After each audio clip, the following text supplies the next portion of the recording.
going live, YouTube. I got the screen key in there. We got everything working. Well, why are we not going live? Somebody talk to me. Are we live? I need to know. Are we live? Are we live in his app? I think we live. Bro Darrow, the one man show. Let's go ahead and get this show started. Coming at you with a sad taste. A little bit more volume. Yo, I don't understand. My fellow man, we grew up in the same hood, went to the same school, was raised by the same rules and values. I mean, how did we line up so different? We were on the same page, the same stage, but then you shifted. You started hanging with another set. Those hardcore boys who do nothing but destroy, pillage, loot. Why did you follow that route? It's a dead end. Now I lost my only friend in the world. I remember we used to sport Jolly curls and waves. How we used to save ourselves from the bullies that tried to rough us up, but we hung tough. I remember our dreams of making it big. How we used to wrestle in the mud like sweaty pigs up. Those were the days. Remember how we used to go to church and pray, stay all day, help serve the congregation, listen to sermons on the devil's temptation. We were going to be gospel stars, and one day you got a car and new clothes. I should have asked you how you suddenly blowed up when we were poor growing up. I suppose, but I didn't want to stick my nose in your business. Hope I never find out who did this to you, because I made them join you in this casket. But what good it would do? He just have someone else wanted to, feeling the same pain of another brother lost to the drug game. We need to try together, or we will die together. If we don't make things better, America, wake up. Yo, why'd you have to do it? We had such high hopes. How many more stars before we cope with this poison that we call dope? It's broken our unity, ruining our community, and we do nothing. Our children are dying. When will somebody do something? I'm speaking out, but what can I do? My grandpa used to bounce me on his knee, schooling me on Jim Crow and slavery. He said one bad apple spoils the bunch. What are you doing? One man must throw the first punch. So I dedicate this song to my buddy. Remember, we used to study the word. We were straight nerds with one challenge. We used to serve up jocks on a platter, but you're gone now. What does that matter? It can't bring you back. Materialism is a trap. You doing what you want to do? Come on, man. You will still be with me. Not being buried 10 feet deep, another victim to these streets that many keep your butt off. Left you on, you left me all alone. I still got your number on my phone. I look back on the days we shared together. In my heart, you'll live forever. We need to try together, or we will die. We can't be live. Why am I not showing up? Why am I not showing up? If we don't make I'm on one of my channels. Why am I not showing up? Are we live? America, wake up. Yo. This is a true story. I know I turned the volume down before you started. Something intelligent comes out.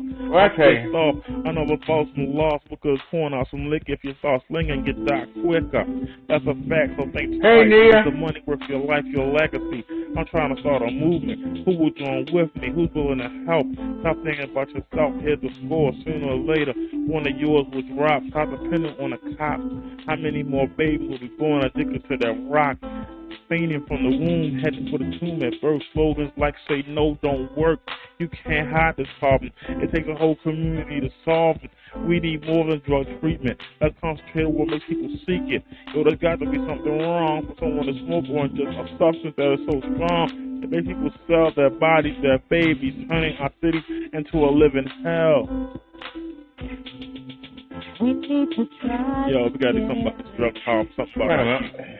I mean, what good is money and cars if you can't even make it to age 30 in America today? You understand what I'm saying? If anybody else got that right, I'm out, peace. Wake up. And Woods. Hold on. See if anybody's still up, y'all. Trying to hit them up, let them know we live. All right. Let me check something real quick. We had a problem. The headphones wouldn't connect. That was embarrassing. The headphones would not connect. And then we forgot to put the string key in. That's embarrassing. I don't like how dark it's looking right here. Oh, Lord, it's making a mess. You just can't give it to me, can't you? Just give it to me. There you go. You know, call us all that ruckus. Just give it to me. Give me a hard time. Oh, you gonna give a person a hard time? I ain't done nothing to you. Give me a hard time, folks. Matter of fact, all right, y'all. So we are wireless. The only thing I don't like is, there is no enhancement. We can't use Adobe Atmos. We can't use anything. They don't give us any options on this thing. But y'all let me know. Can y'all hear me? Can y'all hear the music? Let me play a regular song and see how it sounds. Can we play a regular song and see how it sounds? This is one of them YouTube joints. Oh, Lord.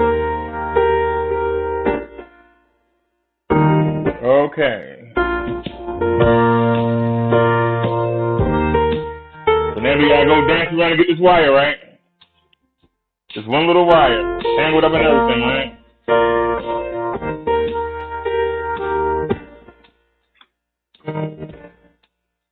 That bring a little light in here, make it look a little brighter in here. What do y'all think? We had to set the screen up. Y'all like the new chat? So how does it sound, everybody?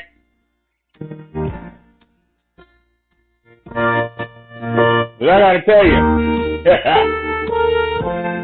this sounds ordinary, but it's working. I ain't gonna complain. It's working.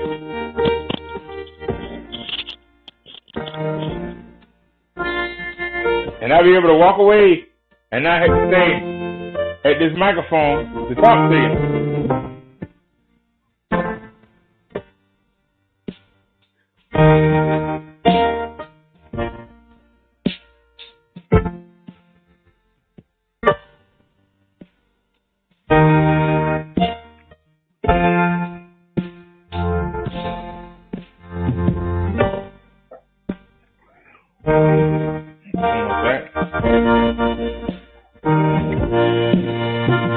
Check the phone here real quick. Make sure the phone doing everything it's supposed to be doing.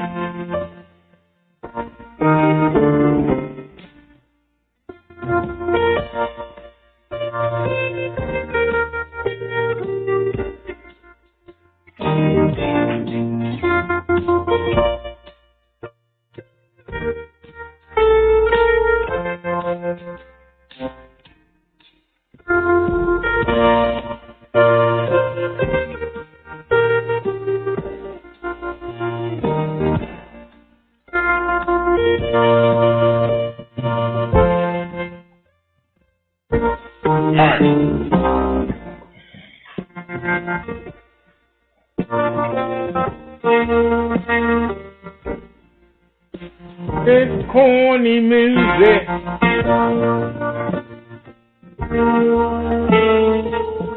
You say the music is in and out?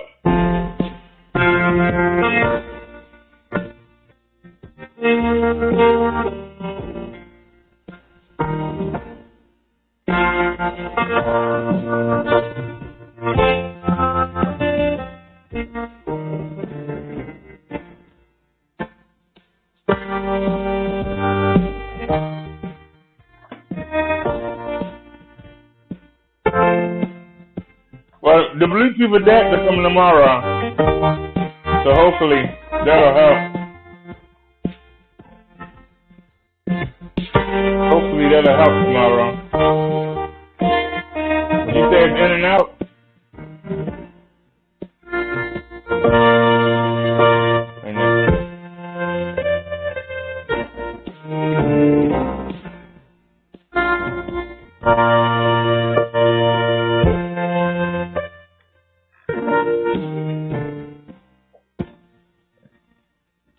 All right, so you say the music is coming in or out. Now, I would like to have it on the other setting. It's two settings. I like to have it on the other setting, but on the other setting, I can't hear it. This is the only setting where I can talk and hear at the same time. Now, y'all say that the music is skipping. Hey, Nia said she'll be right back. Why you gonna leave when I need you? You always leave when I need you. We doing a test here. You say the volume is up and down. Okay. I think I might know what that is. Hold on. I put a filter on here, and maybe I shouldn't have. Hold on a sec. Let me take out that noise suppression. Let me remove it. Yes, let's remove that noise suppression. And what did I put on this one? Because I like it on low. Yeah, I had it on low here. Okay. I had it on noise suppression, but let's try something different. Let's go into filters and let's bring it back, but let's do the other one and see how that works. Maybe because it was on automatic. Let's try this. Because you said it cut in and out. Now, I showed you how I have the microphone trained to go down. If I don't say anything, it go down. So, I had the music on that too. So, let's see what happens. Let's play another song. And let's see what happens. And then, y'all, we got some news stories to get to. I ain't going to keep y'all too long, though, because we got to get up. We're going to get the bike fixed tomorrow. So I was kind of hoping that we was done with this. But it looked like, this one I'm thinking it ain't going to go away that easy. All right.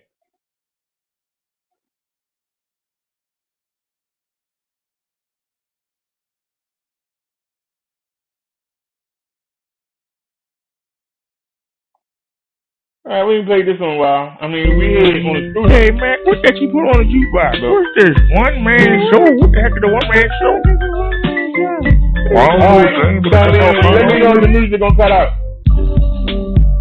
Matter of fact, I'm gonna turn the volume up on myself. Yo. I'm coming messed up. Running ass up. A new sound, a new high. Don't ask why. I like to hit you with beat step out. I trounce suckers. That's how I do. How I bring it. You got static. Playing. Alright, it's too loud. Don't F around and wind up done. And we know you're sweeter than cinnamon buns.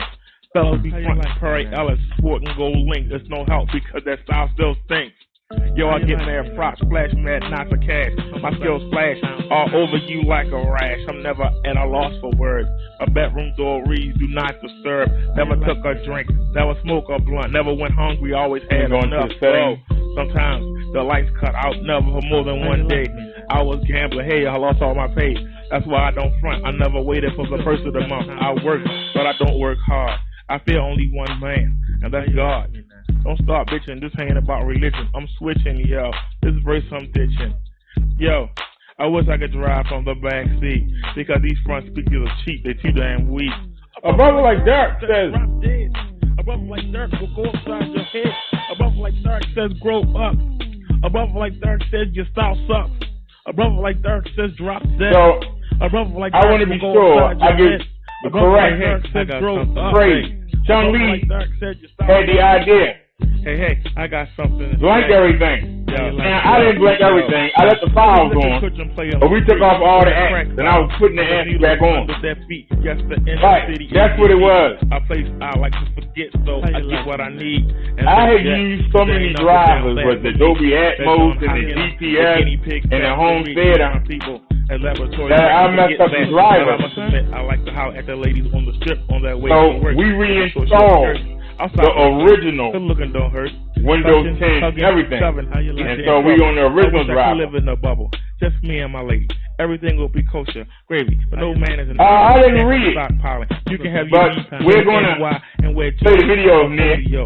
But Dark's about Wall Street Julio, see? I want to retire young in a rancher in Southbury, not a crack row house on Coastbury. That's just me. I ain't putting no one or nothing down. So don't flex, don't frown. I'm not bound by street code. I just want the good life, not the thug life. Hey. Brother Like Dark says drop dead. Now we Bluetooth, but we ain't got no bait. Above Like Dark says grow up. Above Like Dark. That's the only thing I don't like. Above Like Dark says drop dead. Above Like Dark will go upside your head. Above Like Dark says grow up. No, we didn't do a total respect. Said you suckers are spook like Casca. I should have. I really hope I don't like the boast. One day my beats will rock. From coast to coast, there'll be a felony.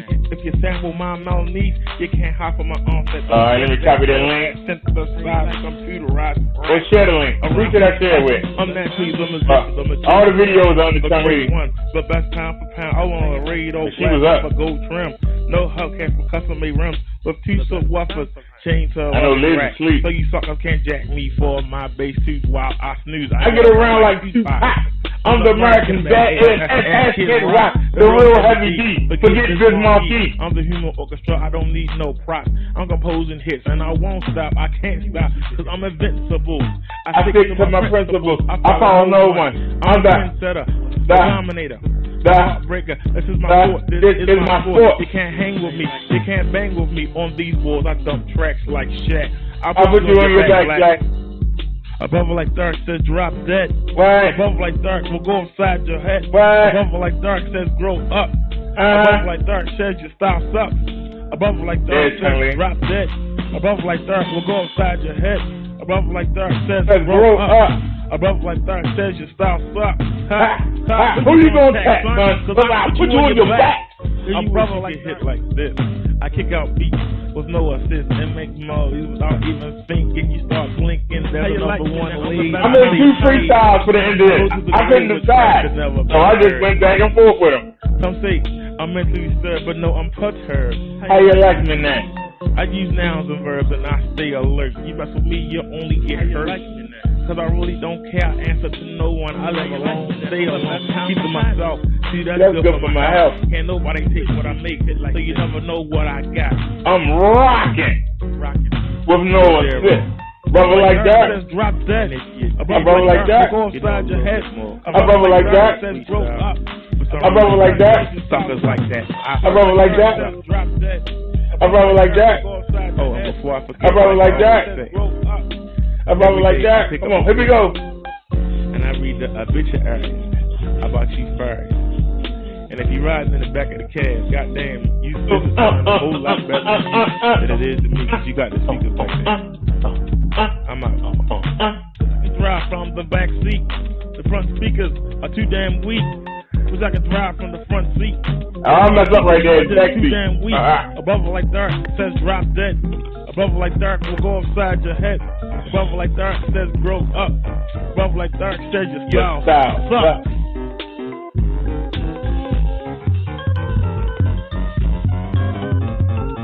Hey, what kind of music was that? I wish that's supposed to be rap. Boy, it sure feels good to be wireless. Let's for somebody white. I ain't tied down. I ain't throwing the cord back. Thank you, Chun Lee. Feels good to be wireless. I gotta say, I ain't satisfied with the sound. This headset won't let me do any sound options. It's just plain like 1981. Imagine how you used to listen to music back in 1981 when you had no, you understand what I'm saying? When you had no enhancement. So but that's not important. We're gonna work with that. All right, who hit me up this time of night? Let me see here.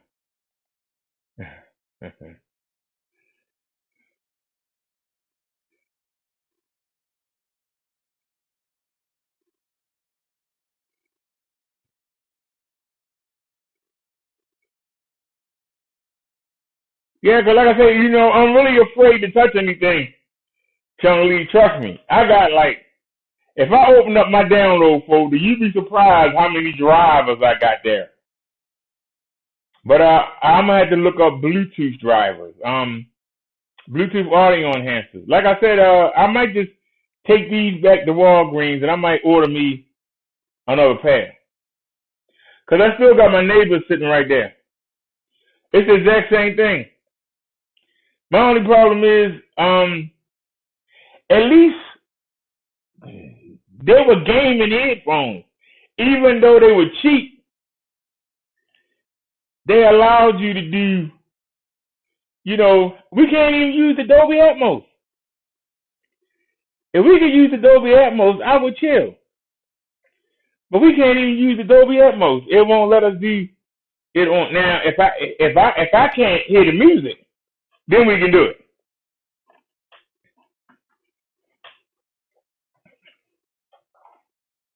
How did Cole get way over there? This is the other headset, the one we were using. See with the cords.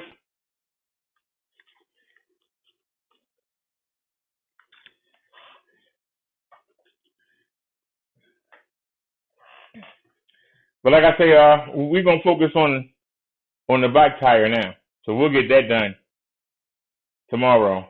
So we ain't gonna stay up too late. But yeah, we're gonna have to research it. Like I said, I couldn't stop the adapter from coming.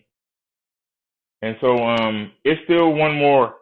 And like I said, if that lets us go directly, I might be able to hook up some enhancements to that, because I might be able to draw.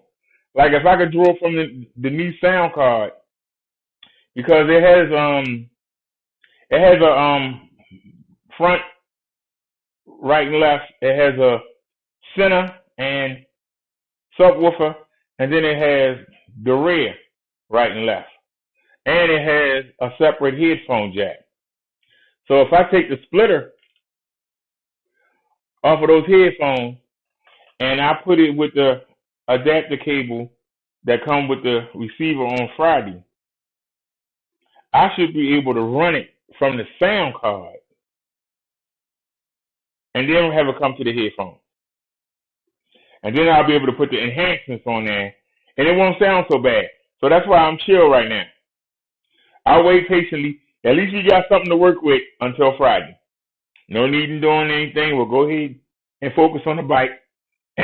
And then Friday, when that arrives, I'll try to hook it up. And like I said, if I can set it up to the 5.1, and like I said, I never even reinstalled the driver. I never reinstalled because we're not using it. I never reinstalled the thing for the sound card. So like I said, we don't have any enhancements. The CD that came with the sound card is 7.1. And it has, Zia bass, Zia flex, Zia audio, Zia volume, Zia equalizer. Y'all understand what I'm saying? It had different options on there. When we cleared this computer, even though we wasn't to use the headset, we wasn't using real tech. Now, if I had plugged it into the mic and the thing on the computer, we could have used that. I ain't even try that. That's why I said I want to wait and see, because if this receiver does what it's supposed to do, I'll be able to run it directly from the PC, and I'll be able to use the real tech. And even though they're not installed, I still got the drivers. And using that, we won't have to worry about the driver on the computer. This is just a temporary something right now. But thank you, Chun Li. At least we got something to get used to, something to practice with. I'm when I get off of here, the AEW wrestling came on tonight. I got me a TV dinner from the WitcherCon, so I'm not gonna cook. I'm just gonna put the TV dinner in the oven, and I'm going to lay down and watch the wrestling. Now I got some pork chops in there. I can go in there and fry them, and I still got some ravioli up in the cabinet. But I just got a TV dinner. Like, I'm tired of it. And we'll go to the market after we come from the bike shop, and then we'll come down here and Wait a minute. What's tomorrow? Oh, tomorrow's Thursday.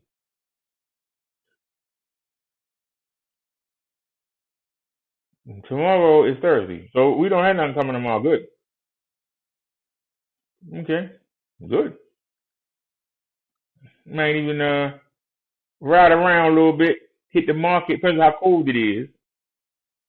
You know, because now I'm to the point now, I don't even want to do the extra ride to give y'all some content, because that extra ride might get us flat again. Better go where I got to go and come back.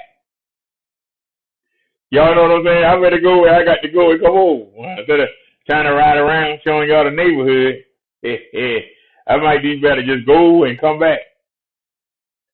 Because if I didn't go down Gorsuch, I just like to ride down that hill. See, coming down my street, in the other streets, they all got stop signs. So you can't go woo down the hill. But Gorsuch is the main street, and it got lights on it. And once I cross Loch Raven and start going down the mountain, there's nothing. There's nothing. You got the right of way all the way. You got the right of way all the way to the end. That's why I like going down there. So I can just wee all the way down here. It's like the climax after your ride. But the problem is, like I said, they were doing construction, and they left a crack in a hole in the street this wide, and it went the whole length of the street. So you couldn't avoid it, you couldn't turn around, and we were doing about 20 miles per hour coming down the hill. There wasn't no stopping. You could try to divert around it, you could try to lift up the front handlebars, but you couldn't do nothing for the back. You know, if I was one of them young boys, you know how they be jumping around on their bikes and actually have them jumping around. That's the only thing. And at that speed, I don't think they would do it at that speed. Not at 20 miles per hour. I don't think they would do that. So that was something. It was avoidable because I didn't have to go that way. So it was avoidable. But like I said, I really enjoy coming down that hill. I kid you not. I really enjoy coming down that hill. Oh, I'm going to be real careful now. It ain't about speed no more. I mean, you know, I want to go faster than the scooter. But like I say, doing that extra riding around.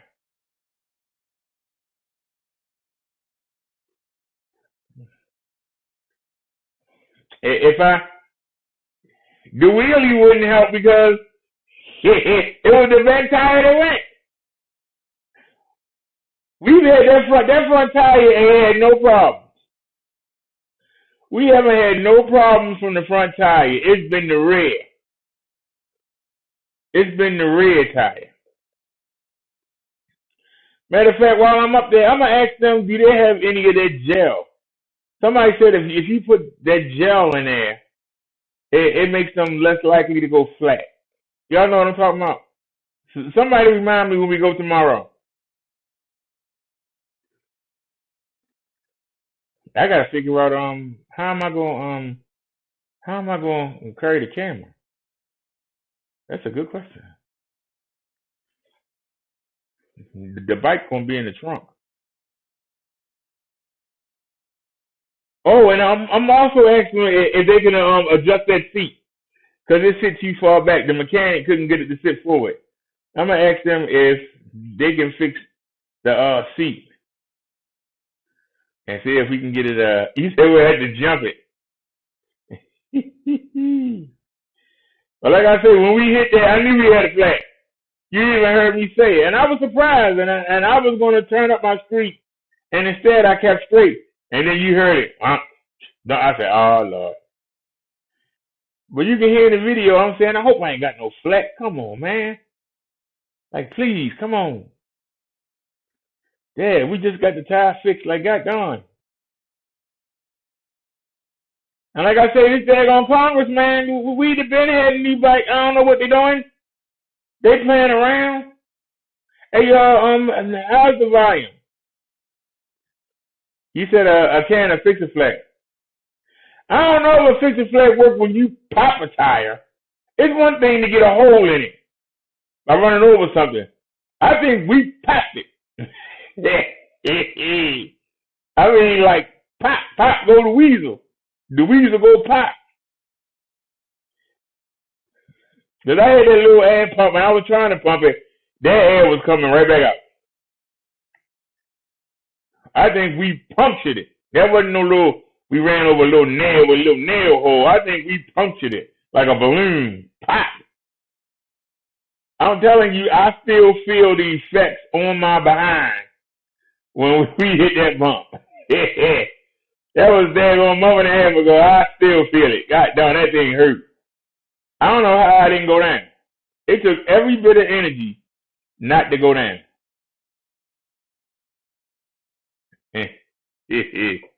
Charlie said she was joking about the Fix-A-Flat. I just don't understand. But I understand. But if the Congress will come on, I will go ahead and I will get that step through electric XP. It's only $8.99, and I will get the spare battery. So that pretty much take up the money, but at least I'll be able to get around.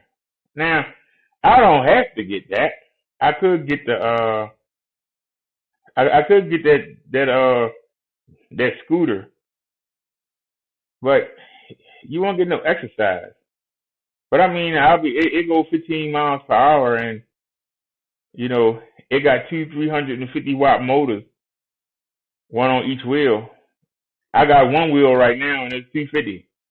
So if I can get 350 on each wheel, that's 700 watts of power versus 250. So, you know,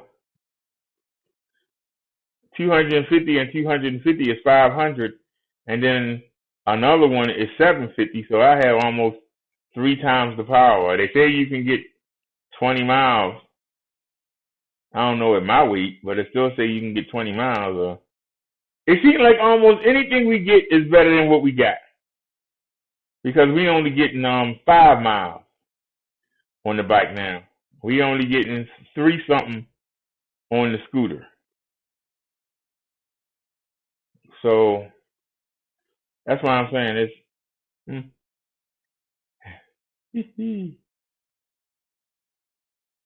Sean Lee said, get some Flex Seal to go with the Fix-A-Flat. Maybe if you need to put some Flex Seal inside the tire to cover the holes. You know, I've been riding around. I don't know if y'all noticed, it's been so much glass in the road. Y'all know, I've never seen so much glass. It's like people angry.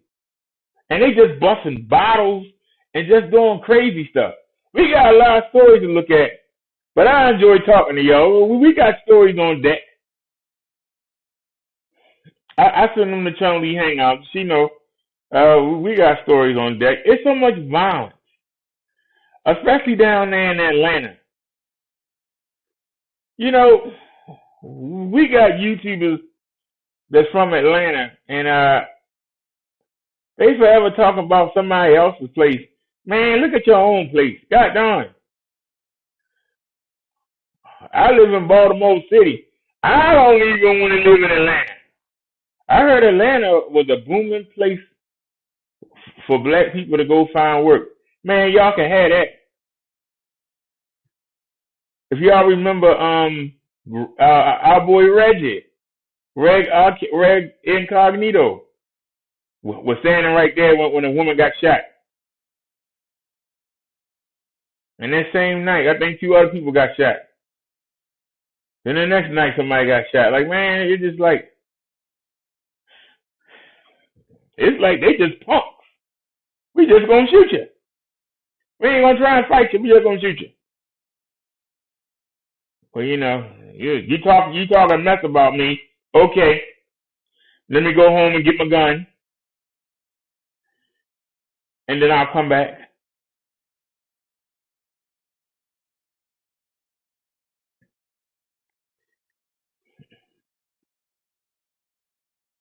Yeah, that's why we're not gonna stay on too late today. We're gonna check these videos out, and we're gonna dip. So how's the volume? How does the mic sound? Can y'all hear me clearly? You know, do I sound too buzzed up? Am I too loud? Am I too low? Let me know, y'all, cause I got the Let me see. Ho, ho. Wait a minute, I can take that down a little bit though. Hold on. It got a little close to the edge there. I don't like that. Bring it back a little bit. All right, y'all. How we sound now? Hey, see? Oh, I didn't let y'all see it. But all right, y'all. Let's get to our first story. This is from Nia. Oops. I almost played. That'd have been funny. All righty. This is Democracy Now!, democracynow.org, the Quarantine Report. I'm Amy Goodman. As we look further at the unprecedented 5 federal executions, President Trump's Justice Department is scheduled before Inauguration Day. What? On December 10th, that's International Human Rights Day, the federal government plans to kill a 40-year-old black man named Brandon Bernard. He was 18 years old when he was allegedly an accomplice to a murder of a young white couple. During his trial, his attorneys did not make opening statements. At the penalty stage, they called no witnesses. Out of the 12 jurors, all but one was white. Now, 5 of the jurors say they think Bernard should not be executed. A former assistant U.S. attorney who helped secure his death sentence wrote in the Indianapolis Star, quote, "Executing Brandon would be a terrible stain on the nation's honor."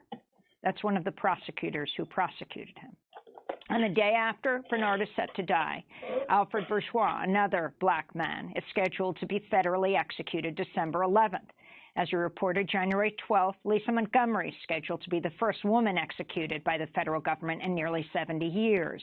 The Trump administration has rejected her request for a reprieve. On January 14th, Corey Johnson, another black man, is set to be put to death. According to Johnson's attorneys, he has an IQ of 69, which means he's below the standard the Supreme Court used to determine if an execution would be cruel and unusual punishment. And on January 15th, Martin Luther King Jr.'s birthday, the federal government's expected to execute Dustin Higgs, another black man who was sentenced to die for his role in the murder of 3 men, even though he did not kill them, under the federal law of parties theory. For more, we continue with Sister Helen Prejean, one of the world's most well-known anti-death penalty activists.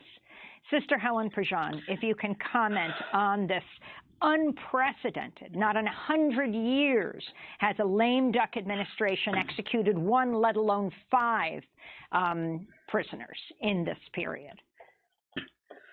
It just shows when you give absolute power over life and death to government officials, they can really do what they want. One interesting thing about Grover Cleveland and the lame duck time when he executed people, he had once been a sheriff in Erie, New York, and carried out execution. So he had it in his blood. And then for this to happen, it's just, see, I condemned 6 people to execution. It's this absolute power to take a human being who's alive and make these inscrutable decisions all along the way.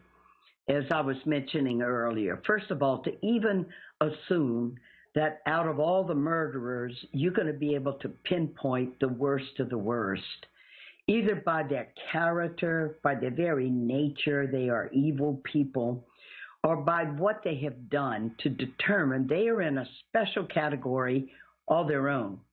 And you can distinguish them, and then to believe that you can set up a system of the jury, the trial, and the basic flaw in all these things is that at trial, you're supposed to have an adversarial way of coming to truth. So you have prosecutors that present, there's forensic evidence, here's the scenario of the crime. But you're supposed to have defense that's supposed to be able to say to this jury, the whole story of the person who did the crime. You always have to look at culpability, like Lisa Montgomery, culpability of someone who's psychotic, who was brutalized and tortured her whole life. And then to pinpoint identifying her by the crime that she should be killed. It's so flawed. And the suffering is so great. And here's the thing. Here's why I wrote Dead Man Walking. And here's why I just wrote River of Fire, about waking up to these injustices and then being an active citizen doing something about it. All this is a secret ritual. The public is not going to be anywhere near and cannot be near Lisa Montgomery and what she's suffering now, what it's going to mean when she's put in an all-male prison. If we didn't have people like Democracy Now!, if we didn't have the media, if we didn't have activists and witnesses in there seeing these things, the people would just go, oh, that's a terrible crime. She deserves to die. It's such a superficial, thin-souled way of approaching a deeply moral issue. So what you and I, what we're doing now in bringing the public close to this, and that we got to find an alternative, which in fact the people are doing. We are shutting down the death penalty in states. We're down to 2% of counties where prosecutors still somewhat go after the death penalty, side by side with other prosecutors who never go for it because it's up to the discrepancy of the person to choose death or not. Take Brandon Bernard. I've gotten involved with his case, and just 2 times now I've been able to be on conference calls with him and with his lawyers trying to save his life. And he described, this would be like 3 Fridays ago. So he's grown up on death row in Terre Haute. He was just 18 when the crime happened. Has expressed remorse. Can't even imagine. He was just a young kid when this crime happened of these people being killed. And he did play some part in it, but anybody who knows Brandon knows he would never have consented to killing people as what happened. At his trial, supposedly an expert on future dangerousness, which has widely been debunked now as totally unpredictable. The jury was told that he was a leader of a gang. He wasn't a leader. He was a low guy on the totem pole. So they have an image of him as this mastermind, this leader who gave all the directions for these people being killed. And let's get back to 3 or 4 Fridays ago. It's a regular day in his life. He gets along with everybody at the prison. We just have 30 seconds, Sister Helen. Anyway, 2 guards come to his door. They don't say a word. He usually jokes with them. They put handcuffs on him, walking down the hall where the warden's waiting and says, here's the warrant for your death. You'll be dead by this date. And of course, his whole life, it's torture. It's unseen. We have to get the word out. And to the American people, shut this down. Sister Helen, before we go, I wanted to ask you about someone else who you have worked with over the years, Bill Pelkey, the anti-death penalty activist who died earlier this month at the age of 73, co-founded the group Journey of Hope, partnered with you to campaign against the death penalty. On May 14th, 85, his grandmother, Ruth Pelkey, was murdered by then 15-year-old Paula Cooper. Paula was later convicted and sentenced to death, making her the youngest person on death row. Pelkey was among those who pleaded for her life to be spared. In 2013, Bill Pelkey spoke on Democracy Now! But I knew immediately when my heart was touched with that compassion. You got all 5 bars. From that moment on, whenever I would think about my grandmother again, I would no longer picture how she died, but I would picture how she lived, what she stood for, what she believed in, the beautiful, wonderful person she was. And I knew it wasn't something that happened just so I'd feel good for a period of time, but it was something to be shared with other people. So that was Bill Pelkey on Democracy Now! With you in 2013. In fact, he was able to help get Paula Cooper off of death row, although she would ultimately take her own life. Your final thoughts in this last 20 seconds, Sister Helen Prejean. Bill Pelkey is one more example of someone who, instead of being dehumanized by violence that happened to his beloved grandmother, took that courage that she had and brought it into life, and he fought for it his whole life to end the death penalty. He was the one waiting for Paula Cooper when she was released from prison, and it played such a role because he believed in life and that all human beings could be redeemed. Sister Helen Prejean, thank you so much for being with us, one of the world's most well-known anti-death penalty activists. And as we end today's show, a very happy birthday to Dina Guzder. Democracy Now! Produced with Renee Feltzman. All righty. Looks like Donald Trump going crazy. All right, y'all. Is the video still, y'all say the video jerky? Let me look at the OBS. It says the encoder is overloaded. Why is the encoder overloaded? We're using less power than we did yesterday. So let me go in here and take a look. Let's go into the output. What are we outputting?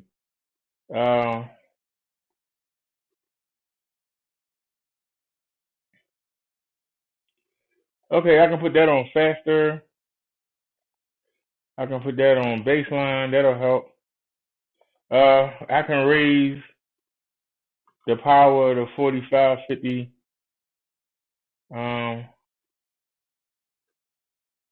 Apply. That's all we can really change.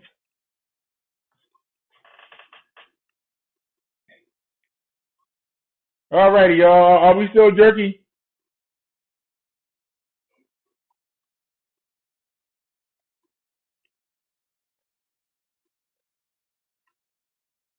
So that's telling me that even though I lowered the settings, remember, we were using a base of 3850 by 2160.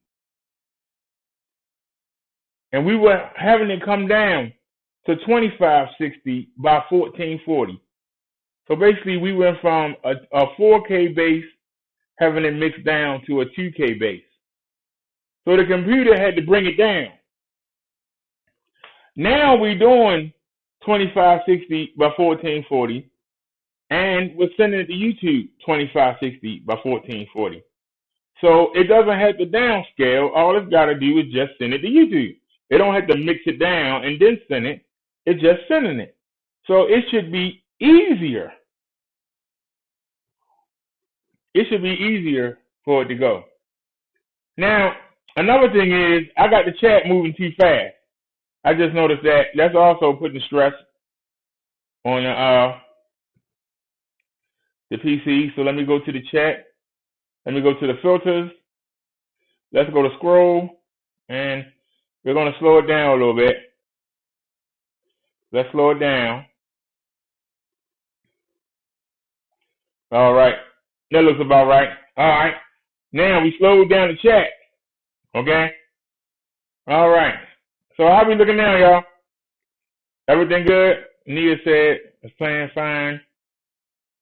Okay. Now I thought that I could up the settings a little bit because we wasn't doing that, but you know, it is what it is. You said looks like tomorrow is the last day out for a while. Be snowed in. Who won't be snowed in? I heard somebody say that yesterday. Wait a minute. Let me take a look. Let's take a look. Let's look at the Baltimore weather here. Precipitation, no, oh, damn, 2%. Humidity, 81%. Thursday is sunny. Friday, Saturday, Sunday, Monday, Tuesday, Wednesday,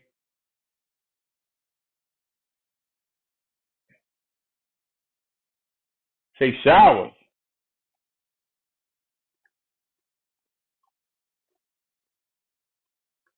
I don't see no snow.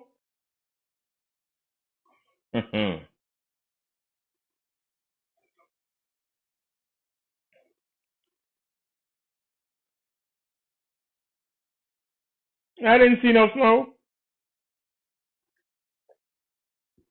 Who's getting snowed in?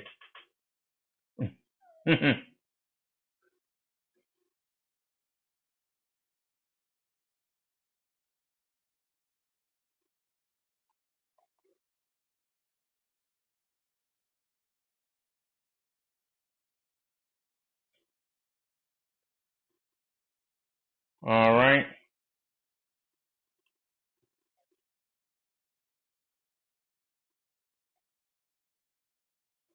Yeah. All right, y'all, let's get it.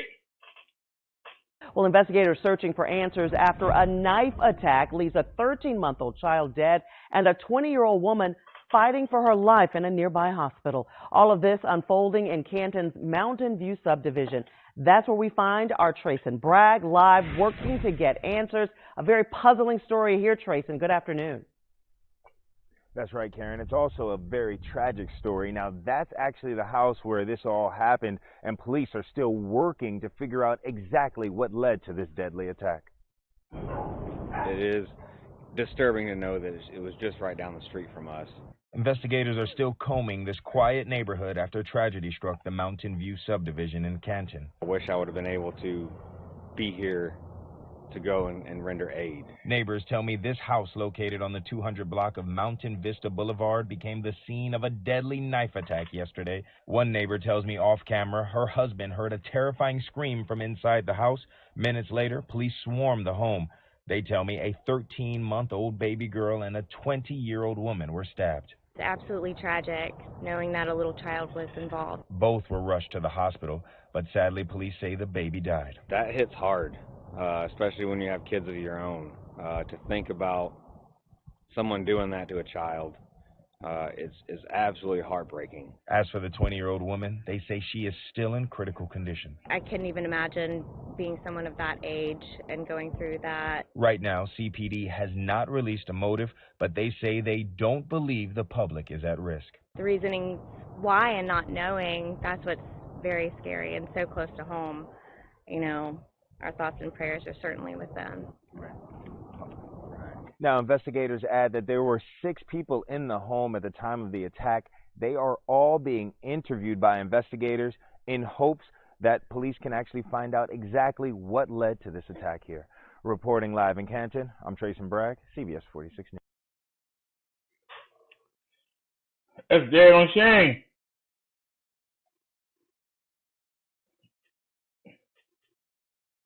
You said it's jerky again? Let's do a speed test. Maybe we need to switch bands. Maybe band 13 abandoned us again. Because I don't understand what's going on here.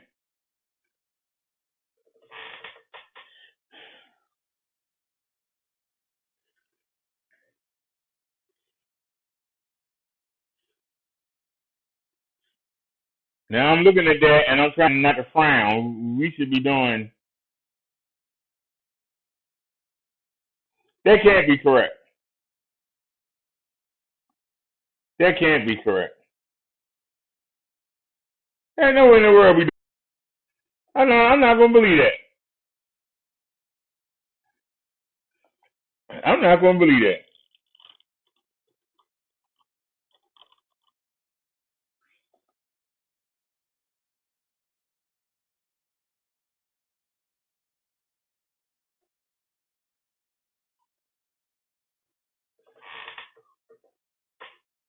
I see it's trying to shoot up.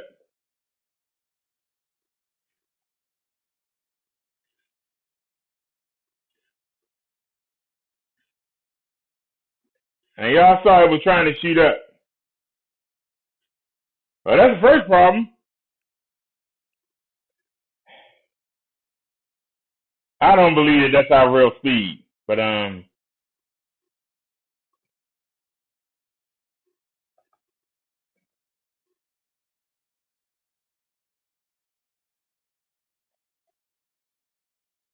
Let's try another company. Go. Why you way down there?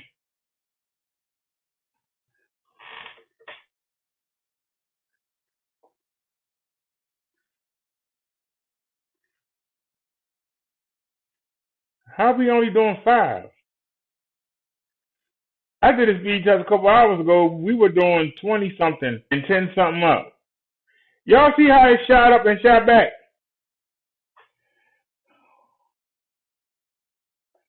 All right. I don't know what's going on here, and we're not going to cry about it. Let's just make some, let's make some changes. Let's make some changes. Go to settings. I might have to stop the show. But I actually moved it up to 45. Let's take it down to full 4.50 instead of 45.50. And apply. Let's see what happens. Let's see if it gets better. I lowered it.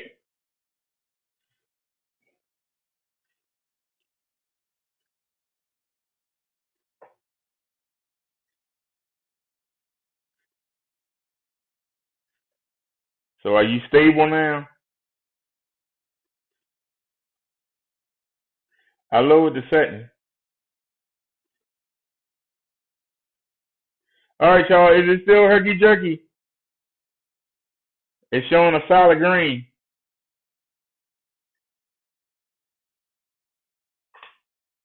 That's the one thing about Band 13. One day it worked, the next day it don't. Trips me out. One day it worked, the next day it don't. Sometimes while you doing the show, it vanished. But they've been doing real good. Let me see if I can turn it. See if I can aim it more toward the antenna. Okay. All right, y'all. How's it looking now?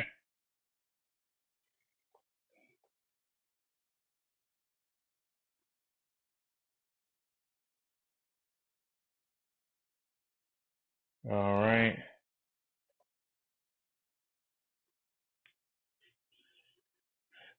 It said, Whitney reported the man handed her a manifesto that appeared to be filled with political remarks. The building houses the Spokane County Democrats. Wow. Chun says they got them at McDuck. McDuck says, yeah, we take politics serious here. He said, I know. Chun said, I'm happy no one was hurt. Chun said, yeah, BD. He said, a lot of people home on the internet right now, BD. All fake. He in custody, mental observation. Look okay now, BD. Lots of excitement, though. News people loved it. Oh, news people do love it. Let me see. How do I look at my new headphones? I must say, it's nice to be wireless. I must say, it's nice to be wireless. All right, let's get to our next video, y'all.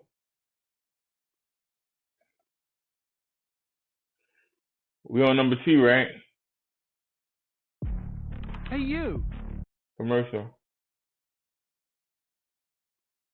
I hope the children are okay. A devastating scene in Newport Beach. A family of 5 torn apart by a horrific car crash. The parents were killed and their 3 children were badly hurt. And the driver behind the tragedy apparently has a history of driving drunk. Here's CBS 2's Orange County reporter Michelle Gili with more. 3 sisters, 1, 4, and 5 years old, are now without a mother or a father after police say an alleged drunk driver slammed into their Nissan Tuesday night in Newport Beach, killing the pair.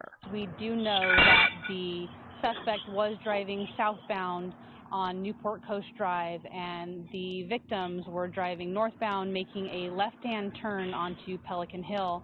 At this time, we are investigating to see what other information we can find. What witnesses are stating, there is a possibility that the suspect did run a red light.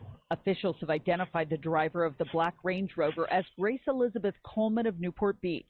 She is 22 years old and has a recent DUI arrest from Laguna Beach, according to police.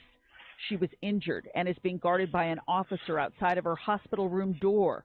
Coleman is in custody on suspicion of murder, DUI, and hit and run. Officers say in the minutes after the crash, the suspect attempted to leave the scene but was eventually caught.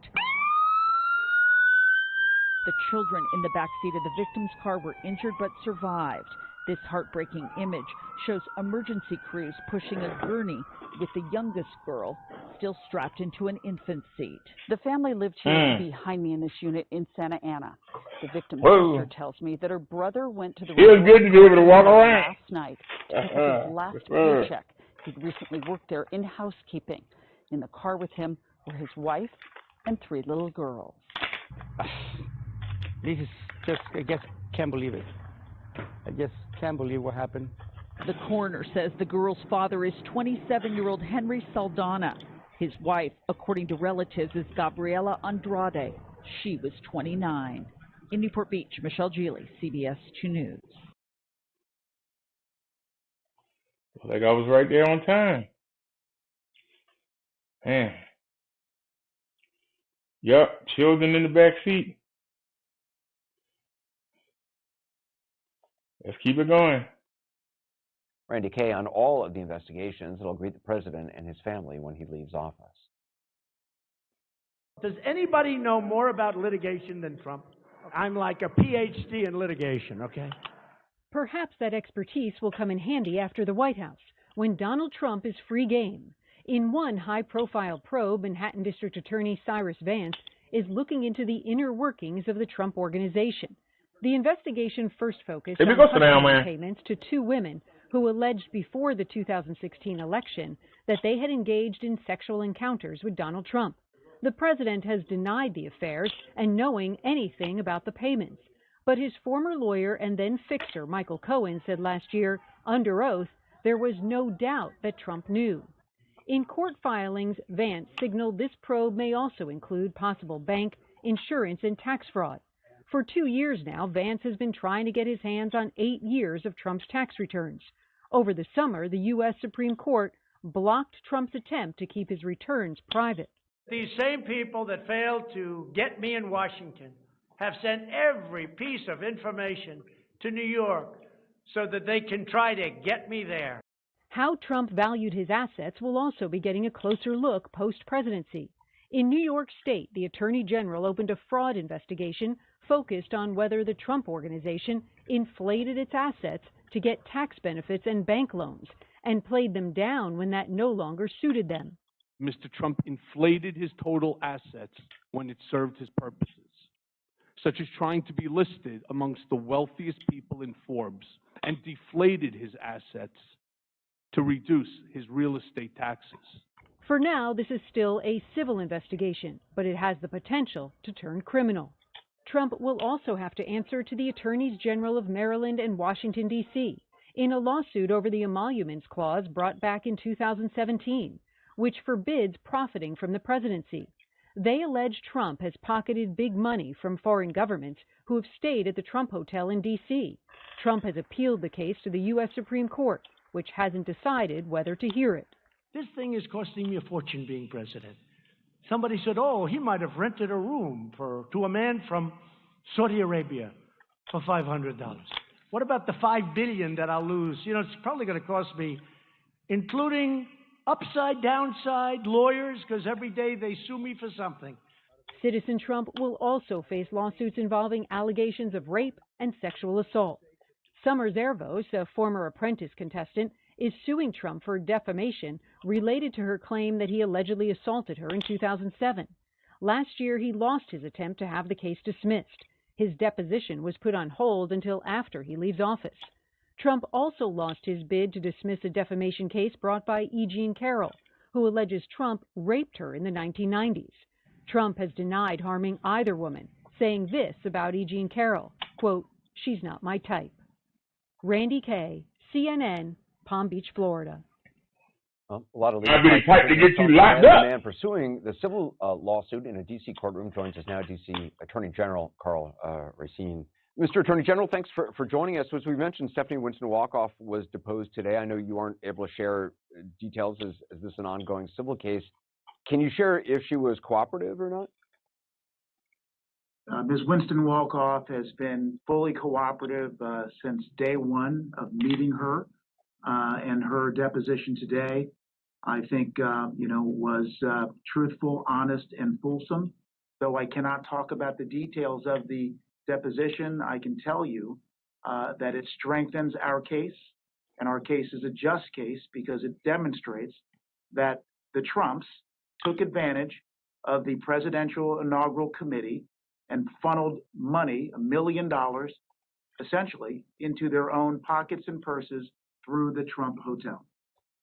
And can you just walk us through how you believe that the inaugural committee may have overpaid the Trump family business, and what you found after years of collecting evidence? Because I understand part of it is they were charging or allegedly charging exorbitant rates for hotel rooms during the inauguration, but don't all hotels in D.C. jack up their prices during an inauguration or during big events? They do. The issue is the proper conduct of the inaugural committee, which was a not-for-profit organization that received certain tax benefits, which they didn't pay taxes and expenses were able to be written off. Well, in exchange for those benefits, they're supposed to guard against waste, guard against self-dealing that would lead to monies going into related businesses like the Trump Hotel. So, Anderson, let me give you one example that I think is one of the most glaring examples. We have found evidence that the Trump Hotel charged the inaugural committee $175,000 for event space that they charged another not-for-profit organization $5,000 for. Wow. That is wasteful, it's exorbitant, and to be very honest, it's taking advantage of the public to line their own pockets and purses. That's why we're suing. And Ivanka Trump, I know, sat for a deposition last week in which afterwards she released a statement saying in part, quote, "This inquiry is another politically motivated demonstration of vindictiveness and waste of taxpayer dollars." She also posted an email that she claims shows she had specifically instructed the Trump Hotel to charge a, quote, fair market rate. You've said that her statement was highly misleading. Can you explain why? Sure. Her email was, if I'm not mistaken, it was December 14. I know that because that's my birthday. And sure enough, in that email, she talked about market rate. She didn't talk about what occurred after December 14, including fire alarms, red flags from Ms. Winston saying, wait a second, we can't charge the inaugural committee these exorbitant rates.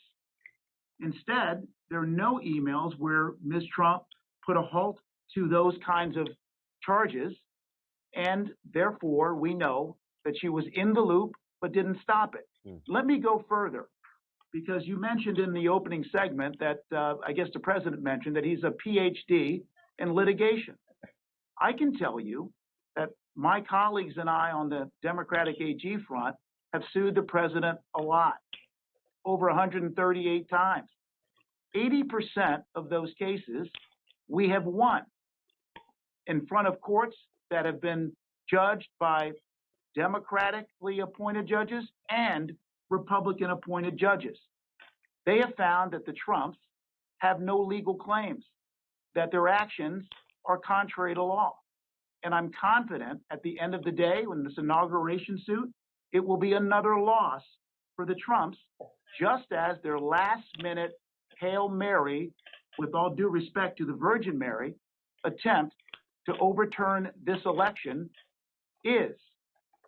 The complaint filed by the Texas Attorney General, and I believe the United States Supreme Court, will be rejected by fair-minded judges appointed by Republican presidents and Democratic presidents. The heroes in our democracy have been the federal courts. What sort of timeline do you anticipate for the rest of this lawsuit? It may be too hard to tell, but and also what would a fair resolution look like if you won, to you? You know, a fair resolution in this lawsuit is the return of all the monies that were wasted and went into the pockets and purses of the Trump family through the Trump Hotel. And we estimate that that's well over $1 million. In terms of timeline, Anderson, you know, unfortunately, sometimes a lawsuit takes time. And so we'll likely be well into the year 2021 before resolution. And as you mentioned at the outset, a civil case is not pardonable. We're going to litigate this to the end, and I'm confident that justice will prevail and we will win.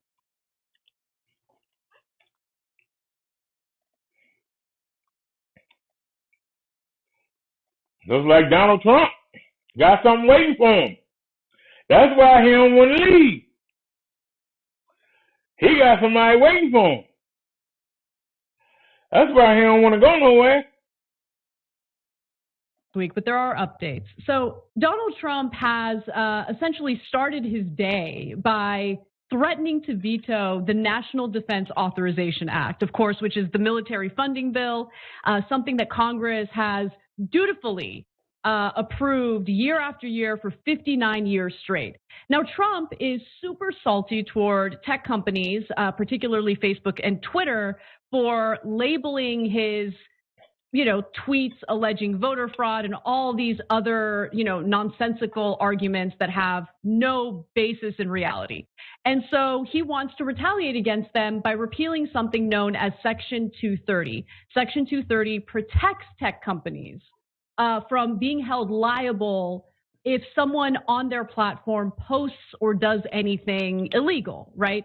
And so Trump wants to repeal that protection for the companies, and in order to basically use the NDAA, the National Defense Authorization Act, as leverage, he's saying he'll veto it unless there's language in the bill repealing Section 230. So here's what he tweeted this morning. I hope House Republicans will vote against the very weak National Defense Authorization Act, which I will veto, must include a termination of Section 230 for national security purposes. Wrong. It has nothing to do with national security. It has everything to do with the fact that he hates being fact-checked, which preserve our national monuments and allow for 5G and troop reductions in foreign lands.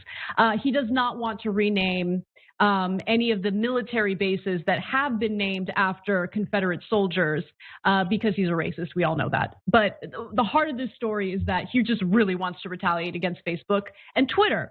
Now, both chambers are expected to easily pass the NDAA funding bill. In fact, lawmakers are even holding out hope that eventually Trump will just give up and he will not veto the bill. However, they do have enough votes to override the veto. And the question is, are Republican lawmakers who have been incredibly loyal to Donald Trump on most issues willing to override the veto? And, here's Senator Bill Cassidy, a Republican, speaking to Chris Wallace about this very issue. Here's what he had to say. If the president, and he has said he's going to veto it, if he does, will you vote to override that veto? We need to pay our troops. We need defense. And so my inclination would be to always vote for the troops and to vote for our national security, but to look for another vehicle to address the the Section 230 issues that are so important to the president. With Facebook Shops, your customers can... January 20th can't get it soon enough, can it? Listen, the only people that Republican lawmakers are more fearful of than Donald Trump is their donors. They're not going to upset the defense contractors who are funding their campaigns. They're not going to vote or act in any way that goes against the best interests and the profit motives of our weapons manufacturers. So if Donald Trump is going to threaten to veto, Republicans, you best believe, are going to do what's necessary to override that veto. There's no question about it whatsoever. And he's not the only one. Representative Adam Kinzinger, who's a Republican from Illinois, has also explicitly said that he will vote to override, saying in a tweet responding to Trump's veto threat that it's really not about you. But there are some Republicans who are unwilling to vote to override the veto. I'll give you those names in just a minute. But Cenk, why don't you jump in? Yeah, I'm actually slightly less confident than you are that they're going to do this. I still think there's a small percentage chance that Trump bullies his way into one last victory here. So let me explain how that would work. So the Republicans are saying, oh, no, we definitely need this. Defense. Oh, we got to make sure all of our defense contractors are paid off. They gave us a lot of bribes. I mean, campaign contributions. We're almost going to lose a war to Nicaragua. We need way more defense spending, right? So that's their usual stuff. And the Democrats' usual stuff is like, oh, my God, I wish there was something we could do. There's nothing we could do. We're going to give them $740 billion.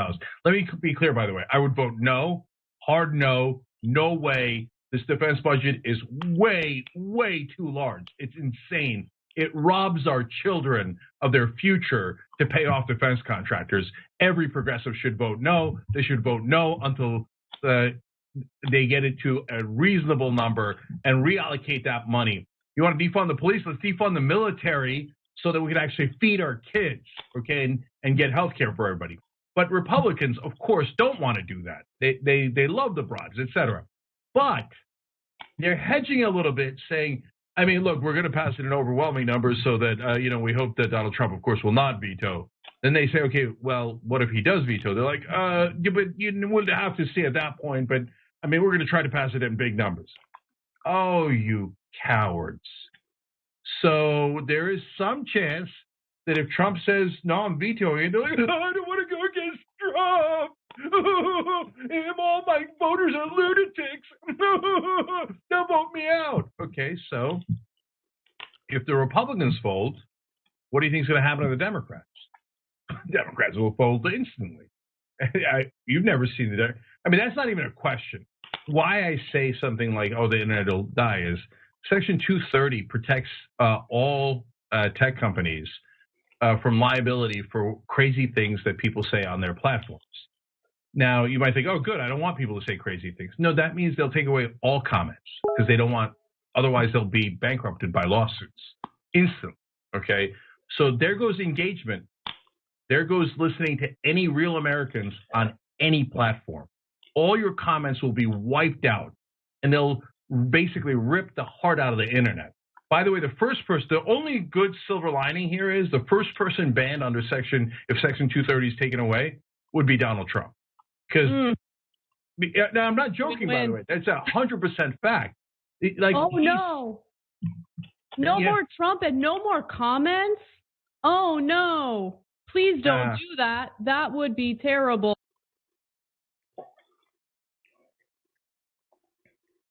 Good commercial. Somebody sent me a hang on, let me look at it real quick.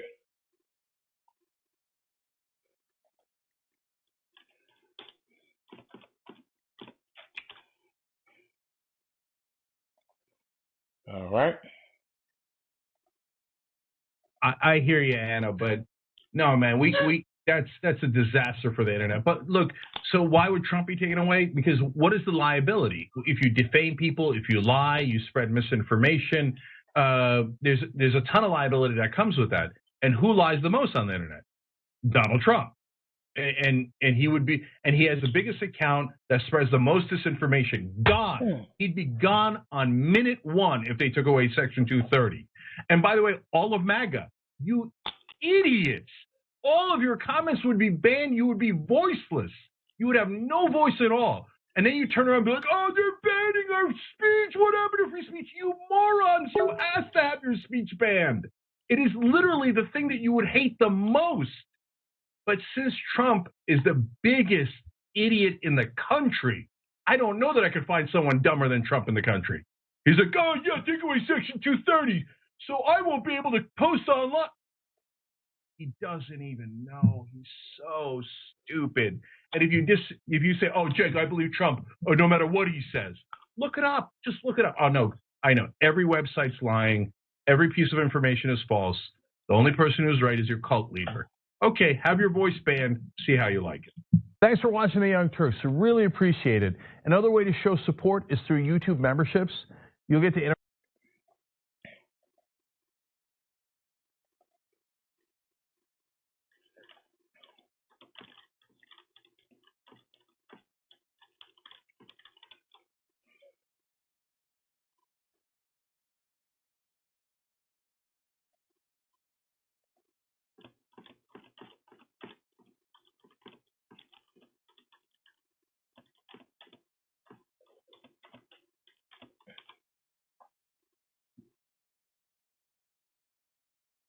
All right. Is that next story?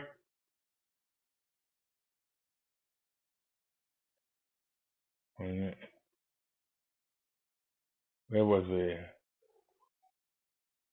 Was we here? What's this?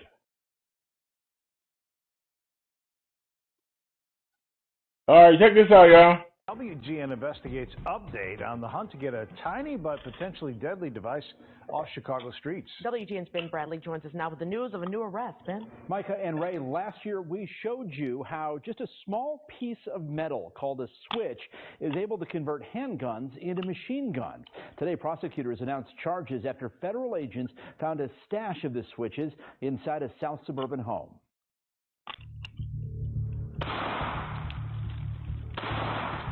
This is a Glock 17. And so is this. In fact, it's the same gun. The difference is an illegal part known as a switch that, when fitted onto a Glock handgun, transforms it from a semi-automatic to fully automatic pistol. It's similar to the now banned bump stock used to quickly kill so many at a Las Vegas concert in 2017. The ATF, Chicago police, and other law enforcement agencies have been working to get the switches off the streets of Chicago. Federal prosecutors have now charged this man, Leonard Johnson, with firearms violations after ATF agents found 117 conversion switches, along with guns and drugs, in his Robbins home. Johnson allegedly told agents he was in the business of selling them for $500 apiece. There's no conceivable reason for this device. There is none. Last year, Sheriff Tom Dart talked with our Joe Donlin about why you make them high for this simple piece of metal. People will continue to try to acquire these because for someone involved with like drive-by shootings, gang members, and things like that, it's good for them. And it changes basically the entire nature of the gun. Last year, WGN Investigates reported the ATF had identified more than 2,500 individuals nationwide who may have obtained the part. At least 118 people, possessing a total of 256 switches, were from the Chicago region. Glocks do not come with Glock on the slide. Experts say gun manufacturers don't produce the switches, which is why the underground market is so explosive and why law enforcement continues the hunt. All it could do is just harm more and more individuals. An ATF spokesperson told me this afternoon that these tiny pieces of metal pose a significant threat to public safety, and agents continue to work to get them off our streets. Amazing how something so small can make a gun even deadlier. Right, Ray? $500 a pop. Ben, even thanks. cheaper someplace. Made in China. It figures. It figures. Figures made in China. That's crazy. You say they pay $5 and sell them for $500. Well, I hope he use that money to bail himself out and get a good lawyer. Good afternoon. I'm Marisa Vedra. Brad is on assignment. Developing now, the FBI releasing this startling video. A Metro passenger firing a rifle after stepping off a train. CBS News' Marissa Parra is live in Grant Park with the urgent search for this gunman. Marissa. Marie, to kind of give you a sense of bearings here, we're at Grant Park's museum campus stop specifically, and sources tell me that man got on the Metro train here, got off at McCormick Place station before that frankly troubling and bizarre moment on the platform where he opened fire. The FBI wants you to take a careful look at this video. Do you recognize this man? This is the person who on the morning of December 1st fired a rifle on a seemingly empty Metro train platform at McCormick Place. Let's start from the beginning. This is the same man stumbling on his way to the train at 11th and Michigan. As the mystery man gets off the train at McCormick Place, the stumbling continues. When you watch the video, you do see that this individual does have an unusual gait. We would look at that gait and say that perhaps it's possible this person was under the influence of some type of substance. That's Special Agent Siobhan Johnson, one of many with the FBI who have spent hours poring over the details of these videos. They're trying to understand what happens after this moment when a man stops by the stairs, pulls out a rifle from his backpack, assembles it, shoots a single shot from the platform before folding it once again into his backpack. The million-dollar question is why. Johnson says there's the possibility it was planned, a small moment meant to be a part of a larger moment, or it could be just a significant error in judgment, or perhaps they were under the influence. The FBI is still looking into the type of gun. They know it's a rifle, collapsible, small enough to fit into a backpack. But since we don't know anything about him, we don't know if he had any special concealed carry permits that would make carrying the rifle legal. What remains illegal is choosing to fire it in public, even with no one around. Luckily for the FBI, he did it in front of cameras. I mean, he has a beard that's visible. You can see his eyes very cleanly. If you know him, you know him. Would that hinder you if he was wearing a mask? When you walk through the city, you leave a huge trail, both digitally and with respect to people that you meet. We'll find you. It's just a matter of time. That's where you come in. If you know anything about this man or that bizarre moment 8 days ago, you can submit an anonymous tip to the FBI or Metro Police. We have the details on our website. Reporting live from the Loop, Marissa Parra, CBS 2 News. That's why I tell y'all, don't bother nobody. Say hi and keep moving. You don't know what these people can do. You don't know what these people are carrying. You don't know. The weaker somebody look, the bigger the chance they're carrying something. I'm being honest. So this is the same one, right? Yeah. Okay. We got lost for a second. Hold on. So this is the next one. Critical update to the coronavirus negotiations that are taking place between congressional lawmakers and the White House.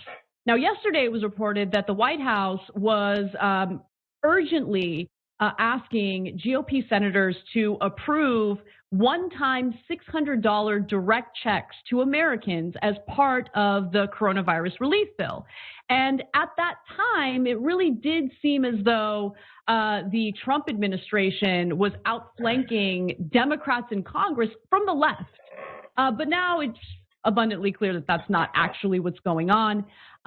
It turns out that the one-time $600 check that would be sent to Americans would be a trade-off for essentially getting rid of the federal unemployment aid of $300 per week. Okay, that trade-off seems pretty ridiculous, and so Nancy Pelosi talked about it a little bit today. She certainly clapped back, but before she did, Treasury Secretary Steve Mnuchin released a statement arguing this. Speaker Pelosi and I spoke today at 5 p.m., and on behalf of the president, I presented a $916 billion proposal. This proposal includes money for state and local governments and robust liability protections for businesses, schools, and universities. Now, Pelosi wasn't buying it, mostly because she had some insight that most others didn't have, and she says, while it is progress that Leader McConnell has signed off on a $916 billion offer based on the bipartisan framework, the president's proposal, which cuts unemployment insurance by $140 billion compared to the framework, is unacceptable. So she says it's a non-starter. I absolutely agree with her on that. And there are all sorts of issues in regard to the liability protections that are offered by Republicans. But before I get to that, and Katie Porter shredding Republicans for it, John, why don't you jump in? Yeah, I find it very difficult to comment on this because the contents of the package change so often. I mean, just yesterday, Mitch McConnell was saying that it wasn't a prerequisite that the liability protections would be in there, but now it is again. I don't know, or maybe it isn't. I don't know. I honestly don't know. We don't know what is in the bill until after it's passed, and usually not even then. Usually we're not sure even at that point, especially, the amount of money that we're talking about. But it is like it's perfect that they've come up with a financial trade-off, the one-time payments versus basically cutting off the unemployment aid that makes sense to people on insurance that plan to die in the next week and a half. It makes financial sense to them, or people who aren't yet on unemployment insurance and haven't wised up to the fact that the federal government is still effectively doing nothing to stop the spread of the virus. And so it's going to get worse and more businesses are going to get shut down. And so a lot of people that aren't currently unemployed are probably going to end up unemployed by the end of this dark winter. And this is, as we'll probably end up talking about with Senator Sanders, this is shaping up to be the last thing that they'll do. Like, we've waited almost a year, and this, trying to search for a word that I'm allowed to use on this network right now, is the last thing that they're going to do. Insult to injury in every possible way. It's so shameful, especially when you put it in the context of how easily the funding for defense for the Pentagon is going to pass, probably with a veto-proof vote in both the House, which already happened, and the Senate, which is likely to happen in the future. That's $740 billion. Every year, the number goes up for the most part. And there's no debate about it. It's just going to happen. But I do want to also talk a little bit about the liability protection or liability shield, which Mitch McConnell seems to only care about. Like, that's the only thing that he's been pretty insistent on. It seemed like maybe he can bend to Democrats' will on it if there were some pretty significant trade-offs. But Katie Porter did a great job in explaining why this is a horrendous provision in the stimulus bill. She says, you may have heard that Democrats and Republicans have agreed upon spending $900 billion to fund yet another round of small business loans, support hospitals and essential workers, and help the 10 million people who lost their jobs through no fault of their own. Everyone at the negotiating table, including Senate Republicans, have agreed to a compromise, except one. Mitch McConnell is refusing to bring it to the floor unless it wipes away all COVID-related lawsuits filed that allege injury or death due to corporate negligence. And she goes on to say that these lawsuits represent the worst of the worst examples of disregard for human life, cases filed on behalf of nursing home patients and grocery store workers who died because the company in charge of keeping them safe prioritized cutting costs over protecting them. And I think one of the best examples to share with you guys is what is happening now with a Tyson meatpacking plant where, Tyson is facing a wrongful death lawsuit because dozens of their workers got sick and died due to their negligence.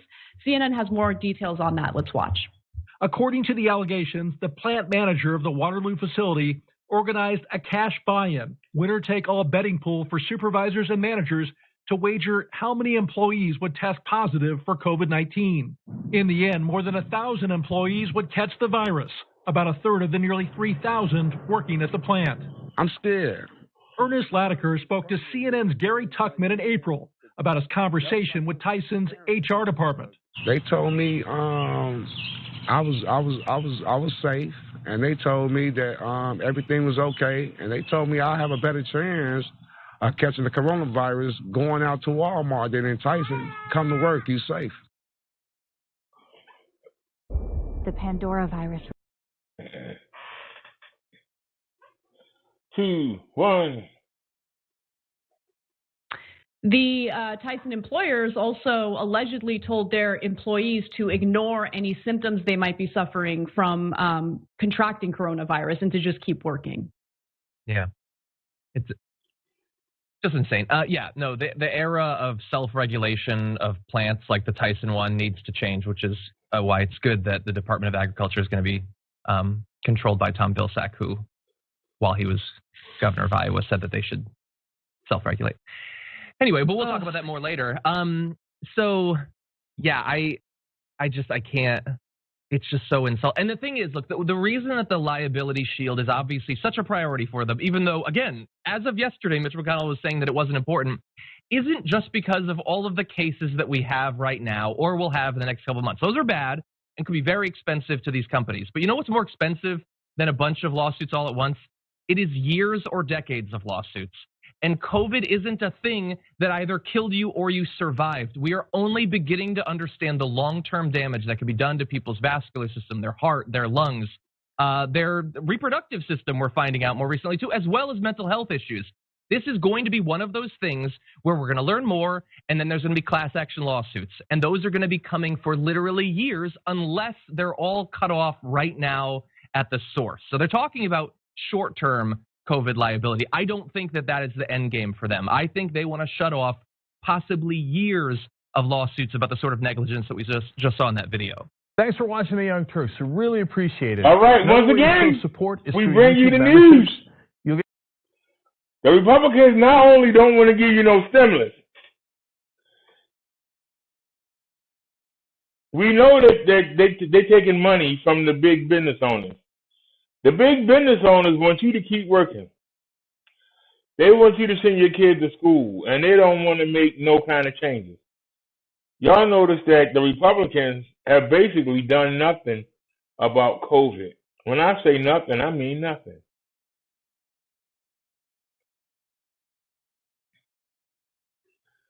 Other than nag scientists to hurry up and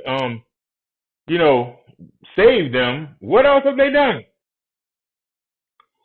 Other than beg scientists to save them, what else have they done? They've done nothing. They have done nothing. Other than beg scientists to save them, what have they done? They've done nothing. They haven't given everybody should at least have, if you don't want to get them a good mask, everybody should at least been given, it's 5 days in the work week. It's 5 school days. Every adult and child should have been given 5 3M disposable masks. Rinse it out and use it again. Both throw it away, rinse it out, and use it again. You get 5 of them. As soon as you get in the house, wash one. Hang it up. By the time first of the week come around again, it'll be ready for you. You do that 1 day a week, the COVID will drop. They won't do it. See, the government don't want to help you do anything. All these people that's walking around with these fashion masks on that you had to pay for. They try and make designs on them and try and make them look appealing and try to make them look pretty for the ladies. And the fact of the matter is, they should be giving you one. They ain't doing nothing else to help you out. They'll let you walk around with a cheap mask on because they don't give a damn. They want you to keep working. It's all about the money. And they want their business people to keep giving them money. That's how they make their money. It's all about the people that own the big businesses. That's what run this country, the big businesses. They don't care about small businesses. They ain't making no money off of them. They care about the big businesses. They don't care about you.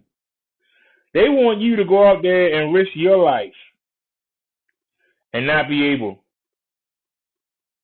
to do anything.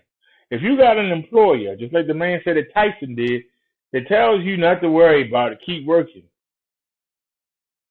they ought to be able to be sued. But because the lawmakers is giving you money, you don't want to do it. That's crazy. That's just crazy.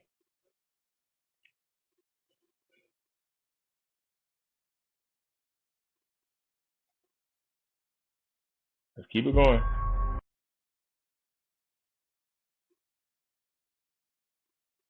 All right, we're going back to Atlanta. 3 weeks to go, and 2020 will go down as a year violent crime ravaged Atlanta and other major cities across our country. Tonight, one veteran city leader tells 11 Alive that she has never seen crime in every area of Atlanta like it is right now. 11 Alive's John Sherrick is digging into the data, the fears, and the remedies, and he joins us live from Midtown Atlanta. John? People living here in Midtown Atlanta and all across the city are frustrated with all the crime, frightened of it, and demanding action to stop it. Crimes in Buckhead on Atlanta's north side have been drawing a lot of the attention. Throughout this year, gunfire erupting at least 7 times inside Lenox Square. On Tuesday, 2 Good Samaritans were shot and wounded at Peachtree and Collier trying to stop a carjacking. The list goes on. Neighbors fed up. We just want it fixed, like we're over it. I feel nervous leaving my children here. And the Atlanta Police Department, which includes Buckhead, murders are up 33% from 6 murders to 8. By contrast, Police Zone 3, which includes Southeast Atlanta, murders are up 79%. And there have been more murders there this year so far, 34, than in the past 2 years combined in Buckhead. Buckhead has certainly been very loud and vocal about the uptick of crime that is happening there, and has gotten, because it's Buckhead, a lot of media attention, which causes some resentment in other communities where they feel that they have been also wanting to have more police presence and more protection. Moore is working on pay raises for Atlanta police, trying to find ways to stop officers from leaving the force, trying to lift low morale. Moore participates in community forums all across the city all the time, from Buckhead to Bankhead. She said that attacking crime is one issue that unites everyone, and she said it's one of her priorities for 2021. All right, John, good information there. Thank you so much. All right. Don't go to Atlanta unless you strapped. Even the good places got to rise. Even the good places. The places that they got some money. McDuck said Amazon drone delivery is safest.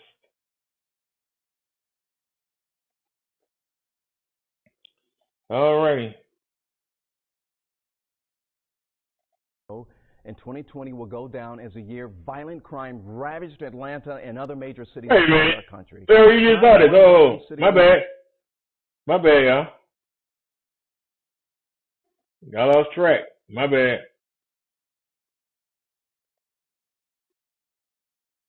What's going on, guys? It's Jimmy here with your second update, and there's a lot going on right now, including President Donald Trump, the stimulus checks that are now included in the next stimulus package of either $600 or possibly $1,200. I have more details of these bills, some wording of the framework of the bill I'm going to give you, which gives us some details that we haven't yet seen until now. And I have another state that is actually passing a $600 check to certain people. I'm going to give you all the details of it in this video. But first don't forget to like this video and subscribe down below if you haven't yet. This way you won't miss out on new videos coming out. All the details of it in this video. But first, don't forget to people. I'm going to give you all the details of it in this video. But first, don't forget to like this video and subscribe down below if you haven't yet. This way you won't miss out on new videos coming out.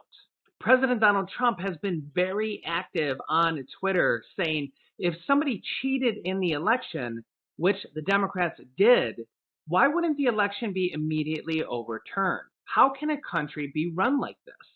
He tweets #overturn, and no candidate has ever won both Florida and Ohio and lost. I won them both by a lot. #Supreme Court. He goes on to say, we will soon be learning about the word courage and saving our country.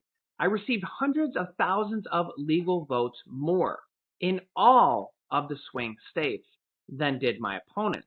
All data taken after the vote says it was impossible for me to lose unless it's fixed.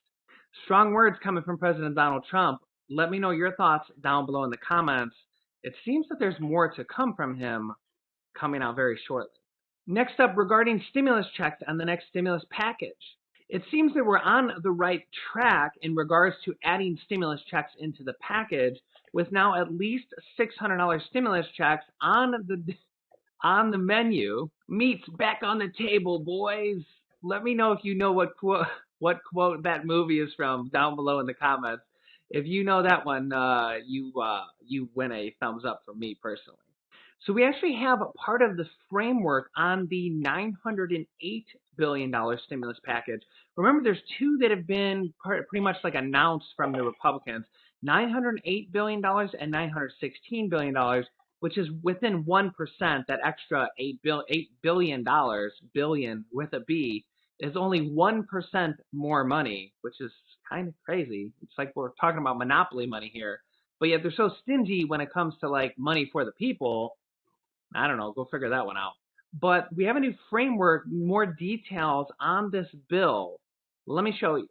All right, this has just been released today. It's called the Bipartisan Emergency COVID Relief Act of 2020 for $908 billion.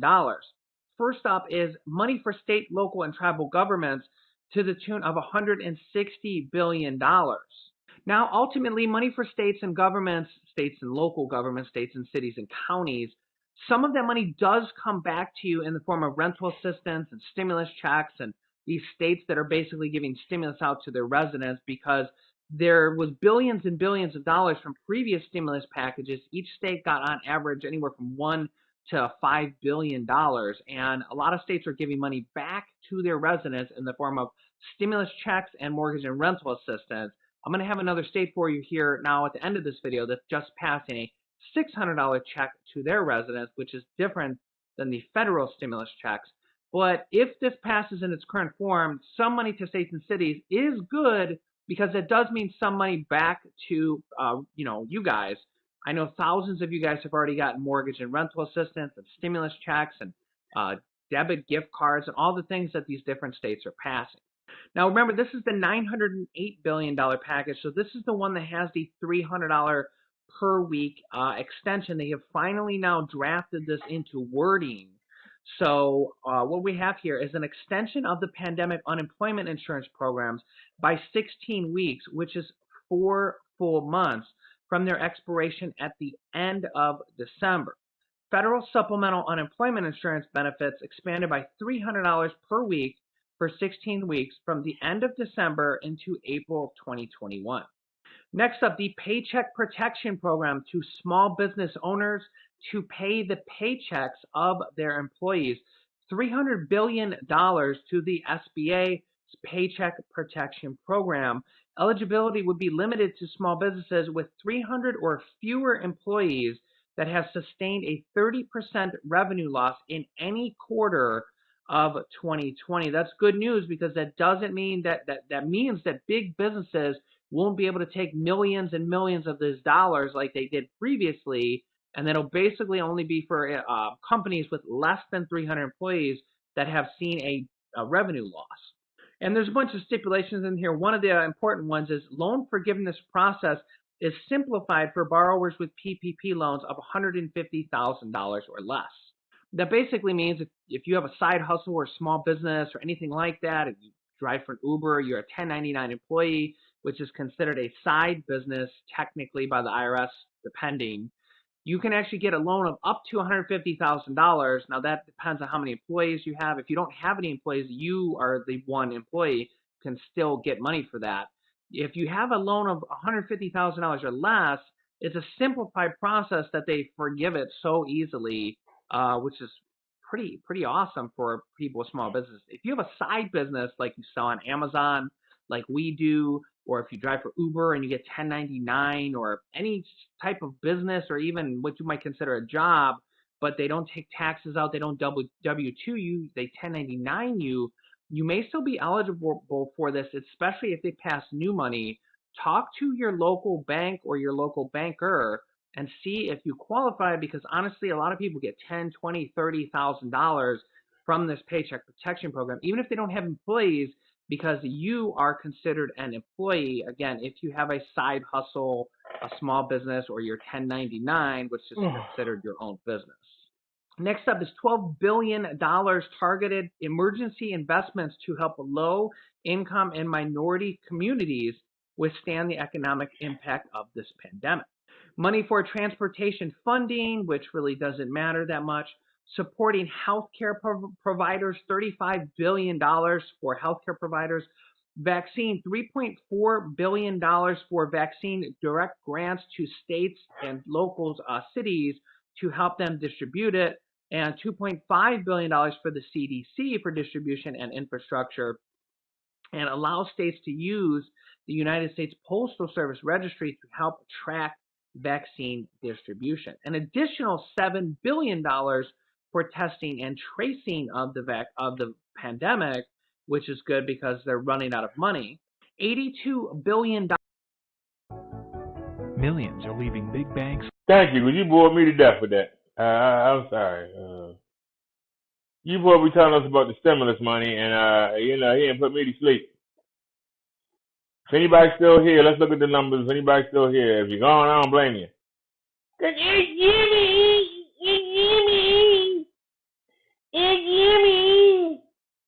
It's Jimmy. All right. 15,822,331 known cases of the CV. We got 296,715 deaths so far in the United States. So let's go back to yesterday. Go back to yesterday. I know I hit the button. Oh, Lord. Oh, Lord. Why it looks so different? Oh, that's right, because wait a minute, then we went too far. Hold on.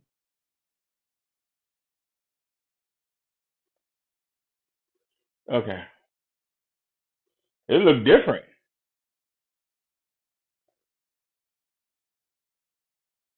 All right, we going to California, the city of LA, where half the people want to get away. They try to escape that CV. No, the city called Watts, where CV and poverty is all they got. I'm talking about California, in the city of San Jose, where the kids can't even go to school and play. I'm talking about California. 32,161 new cases today in California. They lost 201 people today. They got 794,854 new cases. I don't like this looking like this. Can't we go higher?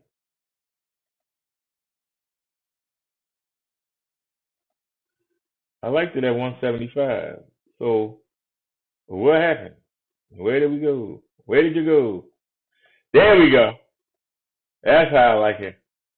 Texas, 15,192 new cases. They lost 287 people in Texas today. They lost 287 people in Texas. They got 267,000 walking around. Florida, 9,592 new cases. They lost 75 people. They got almost 384,000 walking around. Illinois is coming for you, Florida. Illinois. Look like New York trying to take their spot back. 8,256 new cases. They lost 229 people today. They got 354,000 and a half walking around. New York. They got 10,604 new cases. They lost 57 people. They got 286 and a half thousand walking around. Ohio, 10,094 new cases. They lost 80 people. They got 161,655 walking around. Georgia on my mind. I got the midnight train to Georgia. I had to ride coach because I couldn't afford to. I was coming from California, and I'm bringing the CV back with me to Georgia. 5,512 new cases. They lost 48 people. They got 194,500 walking around. Pennsylvania, 8,626 new cases. They lost 256 people. They got 181,000 walking around. Michigan, what up though? 5,342 new cases. They lost 81 people today. They got 240,000 walking around.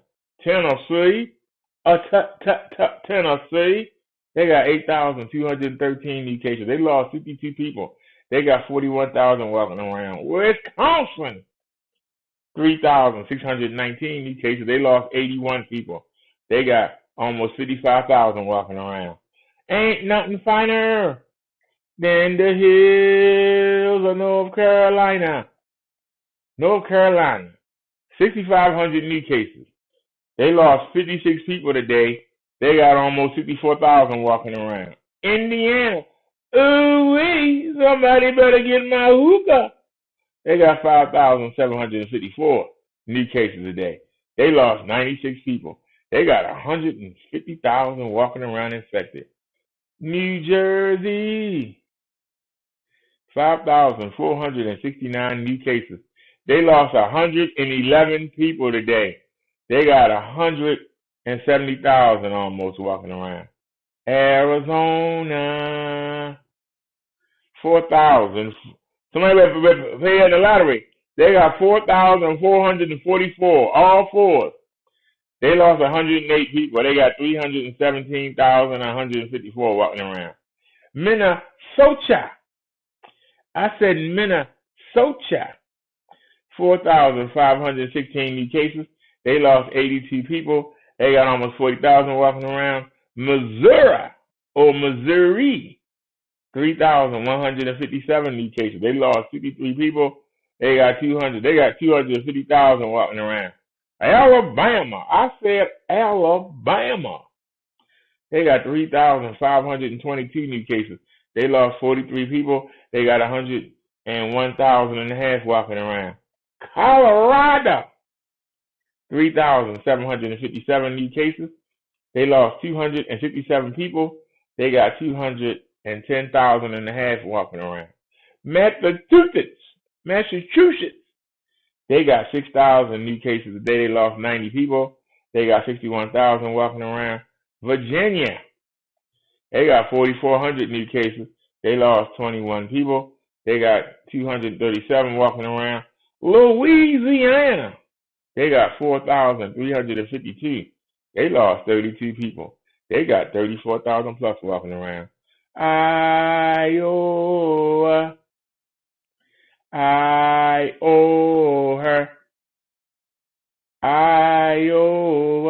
got 2,486 new cases. They lost 102 people today in the corn state. Well, no, Idaho, the potato state. That's the corn state. They got 73,000 walking around almost. 73K. They're the cornfield. They used to say the killing field. The killing fields is now the cornfield.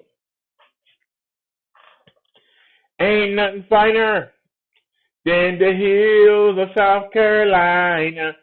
They got 2,500 new cases. They lost 27 people. They got 112,500 walking around. Oklahoma, I smell the aroma of the barbecue in Oklahoma. They got 2,307 new cases. They lost 23 people today. They got 29,500 walking around. My state of Maryland, nobody's doing no Christmas caroling. Too many people dying, nobody wearing a mask, they ain't trying. There's nobody caroling in my state of Maryland. We trying to forget this Christmas. 2,692. Might as well say 2,700 by now. 2,700 new cases there. We lost 46 people. Thank God I ain't one of them. We got 209,000 walking around. Quick draw, McGraw, Utah. 2,574 new cases. We lost 23 people. They got 60,500 walking around. Oh, shucky ducky. Hanging out with that bitch McConnell in the hills of Kentucky.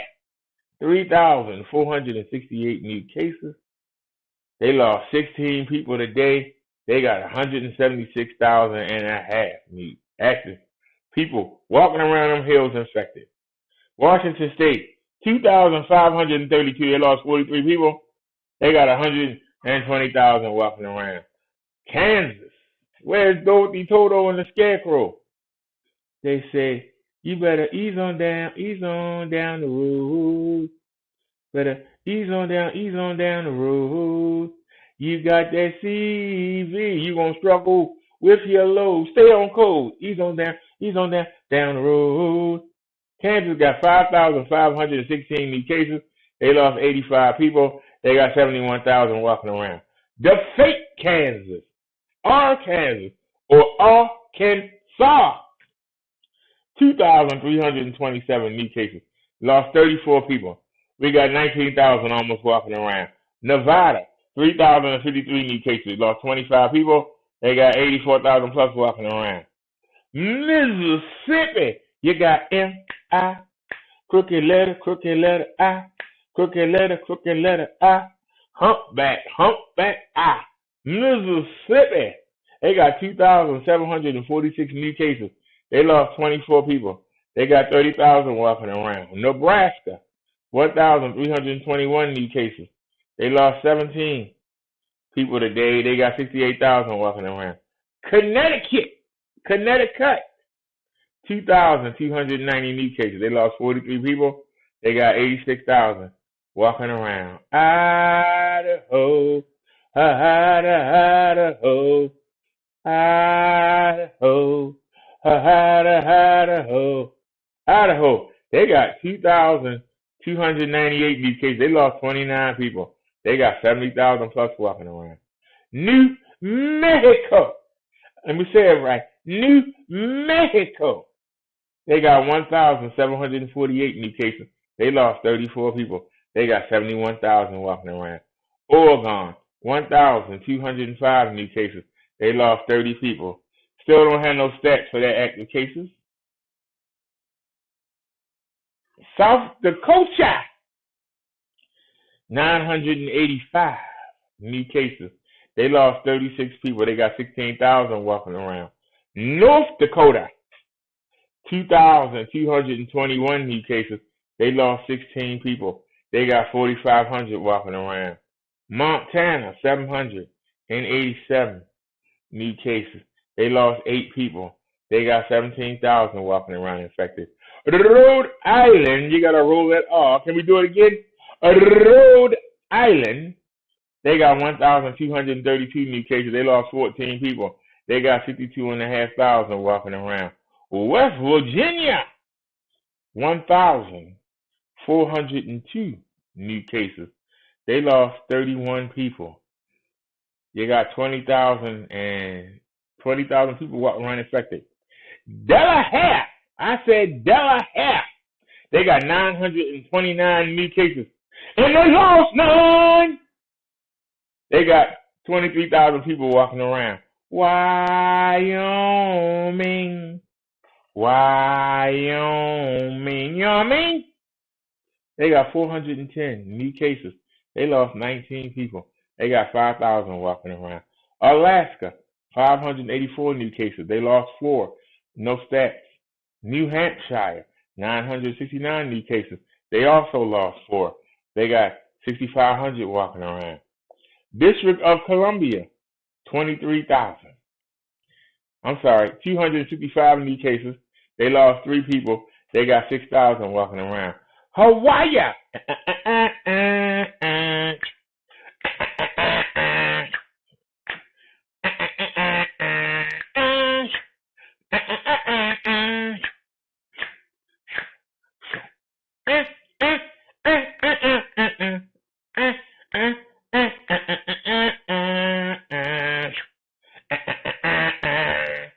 Hawaii, 5-0.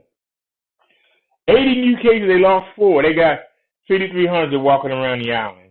It's a pain to live in Maine.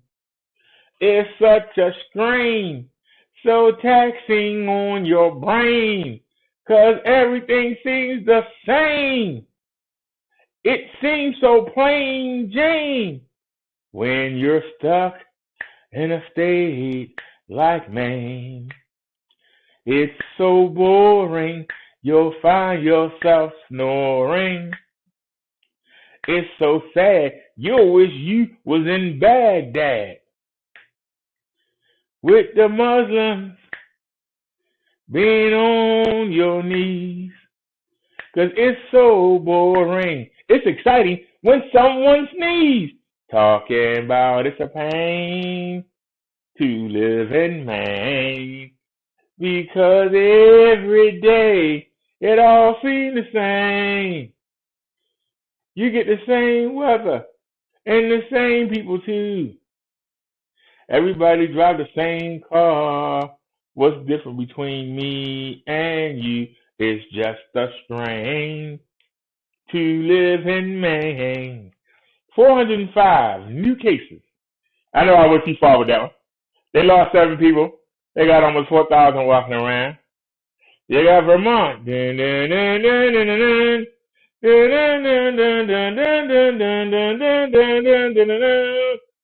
Not hard country. Vermont. 105 new cases. And they lost 1. They got 2,000 people walking around infected. Time to roll that off. Puerto Rico. I said Puerto Rico. 935 new cases. They lost 13 people. They got 52,000 plus walking around. Guam. 13 new cases. And they lost 9. 594 people infected on the island of Guam. United States Virgin Islands. They got 18 new cases today. And they lost 9. 141 people on the Virgin Islands walking around. Northern Mariana Islands. 2 new cases. And they lost 9. No stats on how many people on the island. No stats for the American Samoa. U.S. military. 2,294 new cases. They lost 5 people. They got 54,000 walking around. Veteran Affairs, 2,215. They lost 68. They got almost 17,000 walking around. Federal prisons, 818 new cases. And they lost 9. They got 8,139 of our prisoners infected right now currently. Navajo Nation, no stats. And that's it. So I total 15,821,363 total cases of the CV. New cases today in the country, 226,762 cases. 226,762 cases. Total deaths, 296,715. And we lost 3,260 Americans today. We lost 3,260 Americans today. Currently, that we know of, walking around the country, there are 6,297,232 cases of the CV. So that means if you travel, wherever you go, every little step you take is the CV, every little step. Hey, don't breathe on me, every little step. Everywhere you go in the country, you're going to come across some CV. Wear your mask. Nia said 3,000 died yesterday, record high. Unfortunately, Nia. Unfortunately.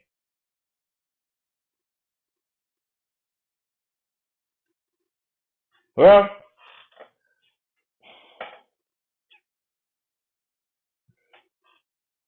that was actually fun. I had fun with that today. You said it's really bad. But I try to make a bad situation and try and make it fun. Like I say, it's a lot of states that don't have no deaths. So, we only had one that lost 1. But we had like 4 that lost none. So I got to say it 5 times. So I'm happy. It's always a good thing when I can say that. Because we don't want to lose nobody. So if they only lost 1, okay. If they lost none, even better. But I don't think there ain't no more numbers that rhyme with 1. 1 is there's really 0 but none. So what else would rhyme with none and 1? Nothing. 2, 3, 4, 5, 6, 7, 8, 9, 10. Nothing else rhymes. So alrighty, y'all. We only been live for 2 hours. It's 3:37 in the morning. I gotta get up and the bike shop opened up at 1. So I'm gonna put this TV dinner in the microwave, and I'm gonna pop on the AEW wrestling, and I'm gonna lay down. I'm trying to think if I want to lay down with my headphones on, or should I just put it on? But like I said, we're gonna get the bike fixed tomorrow, so we looking for that. I don't know how I'm gonna carry the camera. I might have to wear a body. I might have to wear. I hadn't thought about that. I might have to wear a body. I had to see where I don't even know where I put them at. I might have to wear a body attachment because I don't know. Everything is on the scooter, so I don't know how we're gonna how we gonna carry a camera with everything on the scooter. But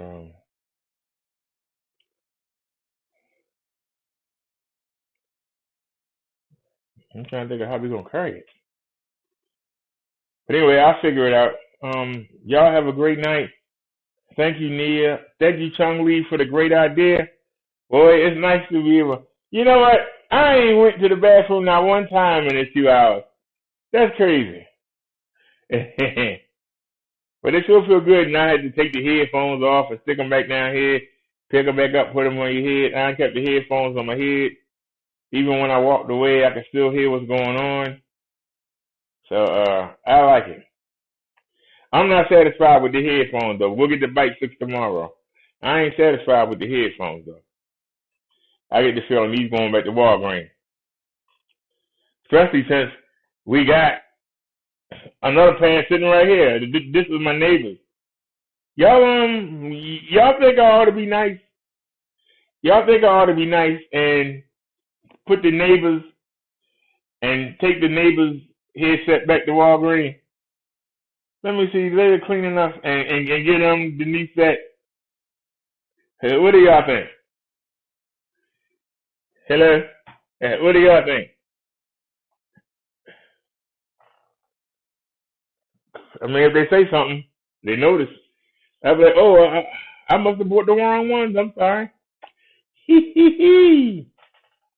What do y'all think? Give me y'all opinion before we go. I hope y'all enjoyed tonight's show. I hurried up and threw it together. We want to try and get the sermon in tomorrow. It depends on how long I'm at the bike shop. Because we might wind up doing back-to-back sermons. But I'm not waiting for anything tomorrow. So like I said, if I can get up and get out of here at a decent hour, and we be up there. If I can wake up, I'm hoping that I take a nap or something. I can get up tomorrow and be up there when they open at 1 and get that fixed, hit the market, and then come back home. So I'm wishing y'all a great night. Thanks for tuning in. Thanks for staying up with me. I appreciate it. And once again, like I said, I like the Bluetooth, but I don't like the quality of the headphone. That's something we're going to have to fix. Because $34 for these is too much money. I know I can get something better on Amazon. I know I can. If we can get the daggone thing delivered. No, we can get something better on Amazon, but can we get it delivered? That's the question. So, all right. As Nia will say, I will see y'all. See you soon. As I would say, I'll see y'all later. So, everybody get some rest, get up and have a good, productive day. And I will see y'all tomorrow. Hopefully, we'll be out 1 or 2 in the afternoon. And we'll be up there at the bike shop. I still got to figure out how I'm going to run the camera because I got to bring everything up. I got to bring everything upstairs. I got a lot of work to do. I got to bring the scooter upstairs and then take the bike down. So, like I said, y'all have a great night, and I will see y'all tomorrow. Thanks for watching, everybody. I appreciate it.